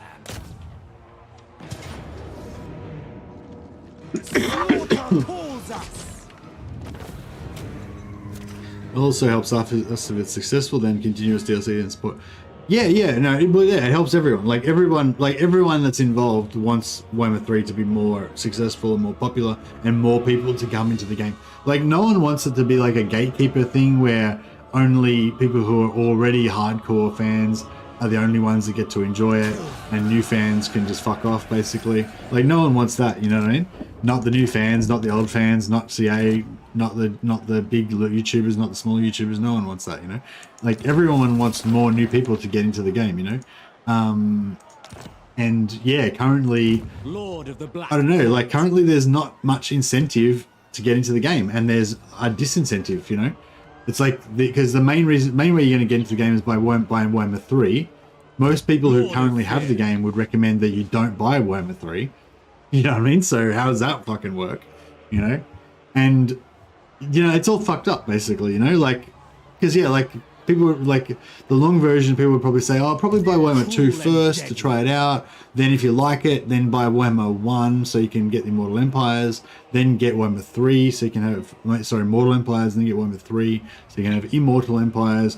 By this stage, you've spent about 150 bucks, you know, like, or 120 bucks or whatever. Then you can start buying DLC that you like. You don't have to buy heaps of DLC, but you probably want to buy another like 40 bucks worth of DLC for your favorite races or whatever. So, you know what I mean? It's like $150 to $200. And that's like honestly what I would recommend. Like a new player getting into Warhammer, I would honestly recommend spend $100 to $200, buy all that stuff, and you'll have like one of the greatest gaming experiences you can possibly get. You know, and I would recommend that they do that. I wouldn't say like, don't do it because you might not think it's worth it. I'd say, do it. Spend 150 bucks on this game. It is worth it. You know what I mean? But that's not attractive to most people. You know, people don't want to spend 150 bucks on a game that they've never even played before. Anyway, but yeah, no, thanks for confirming that. I thought that that was what he was saying, but I hadn't had a chance to properly watch it all. But yeah, so if anyone's like, yeah, if anyone else is on board with that, I guess go. I think he had there's a petition that he had that you can sign, or something. I'm not sure. Yeah. Oh, I feel like I'm getting a bit tired. Sorry guys, I'm a bit out of shape because I've been away for the weekend. I've been sleeping all night and not living on 2 hours sleep and shit, so I'm a bit out of practice. So I might have to have a bit of a nap, I think. Also, I feel like we've kind of got this shit under control now. I don't know how you guys feel about it, but I mean, we can go and, you know, raid Bretonia for a while and do some stuff. Like, there's heaps more stuff we can do, but it's like, I don't know, how exciting is it? How necessary is it, really? I don't know. I've got a pretty low bar. Like, I know Legend goes and he'll like actually conquer quite a big swathes of stuff. Like he probably would consider this to be not done right now.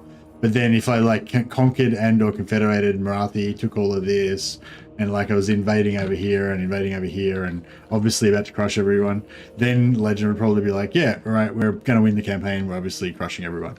Whereas I'm like, dude, I've got a good base. I've got a heap of sick armies. It's basically won, you know, like nothing's going to stop me now. Like, you know, like I'm already, like I already get that feeling, like before I even get, you know, like before I even get to the point where I'm winning, I'm like already like, it's already won, you know, which is hard because I love Dark Elves the most and they're the ones that I enjoy playing. I enjoy playing later into the campaign with the Dark Elves, but at the same time, because they're so strong, like, you know, you start feeling powerful quite early. But yeah, I don't know. But anyways, I'm busting at the toilet and I'm really sleepy and I want to get back to bed. So I might have to cut it short today. Sorry guys, this is just a little bit of a, whoever controls the donut wins. Yeah, that's right. The donut is the crown of the Warhammer world. But yeah, so let's play someone I hate next. Yeah, maybe I need to play someone I hate next. No, I don't know, maybe just play someone a bit weaker, you know, like greenskins, or I wouldn't mind playing some high elves actually, playing some Alithanar. They're not really weaker, but slightly different scenario. You just got there, Martin. Oh, sorry, buddy. But yeah. Anyway, guys, yeah, I'm not feeling the best right now. I'm not feeling terrible, but I'm just a bit tired, and yeah, I want to get a bit of rest before I go back to work. So I might do a little bit of a short stream today. Roll back. Hey, how you going, Dylan?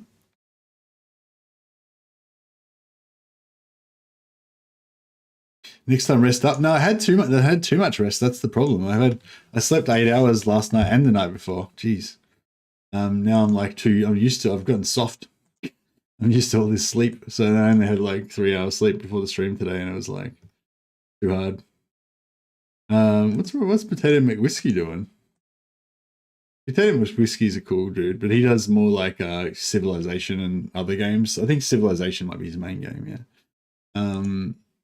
What's Radiant Ash doing? Oh, Radiant Ash is doing Scrag. If you guys want to check out some more Total War Warhammer, Really nice. We'll chuck a host over to Dame, not Dame Offensive, Radiant Ash. Dame Offensive is still around somewhere. I think she did do a stream recently, or she was going to do a stream recently or something. So keep an eye out for Dame's return. I'm sure she'll be around at some point. All right, I'll check a little host to Radiant Ash.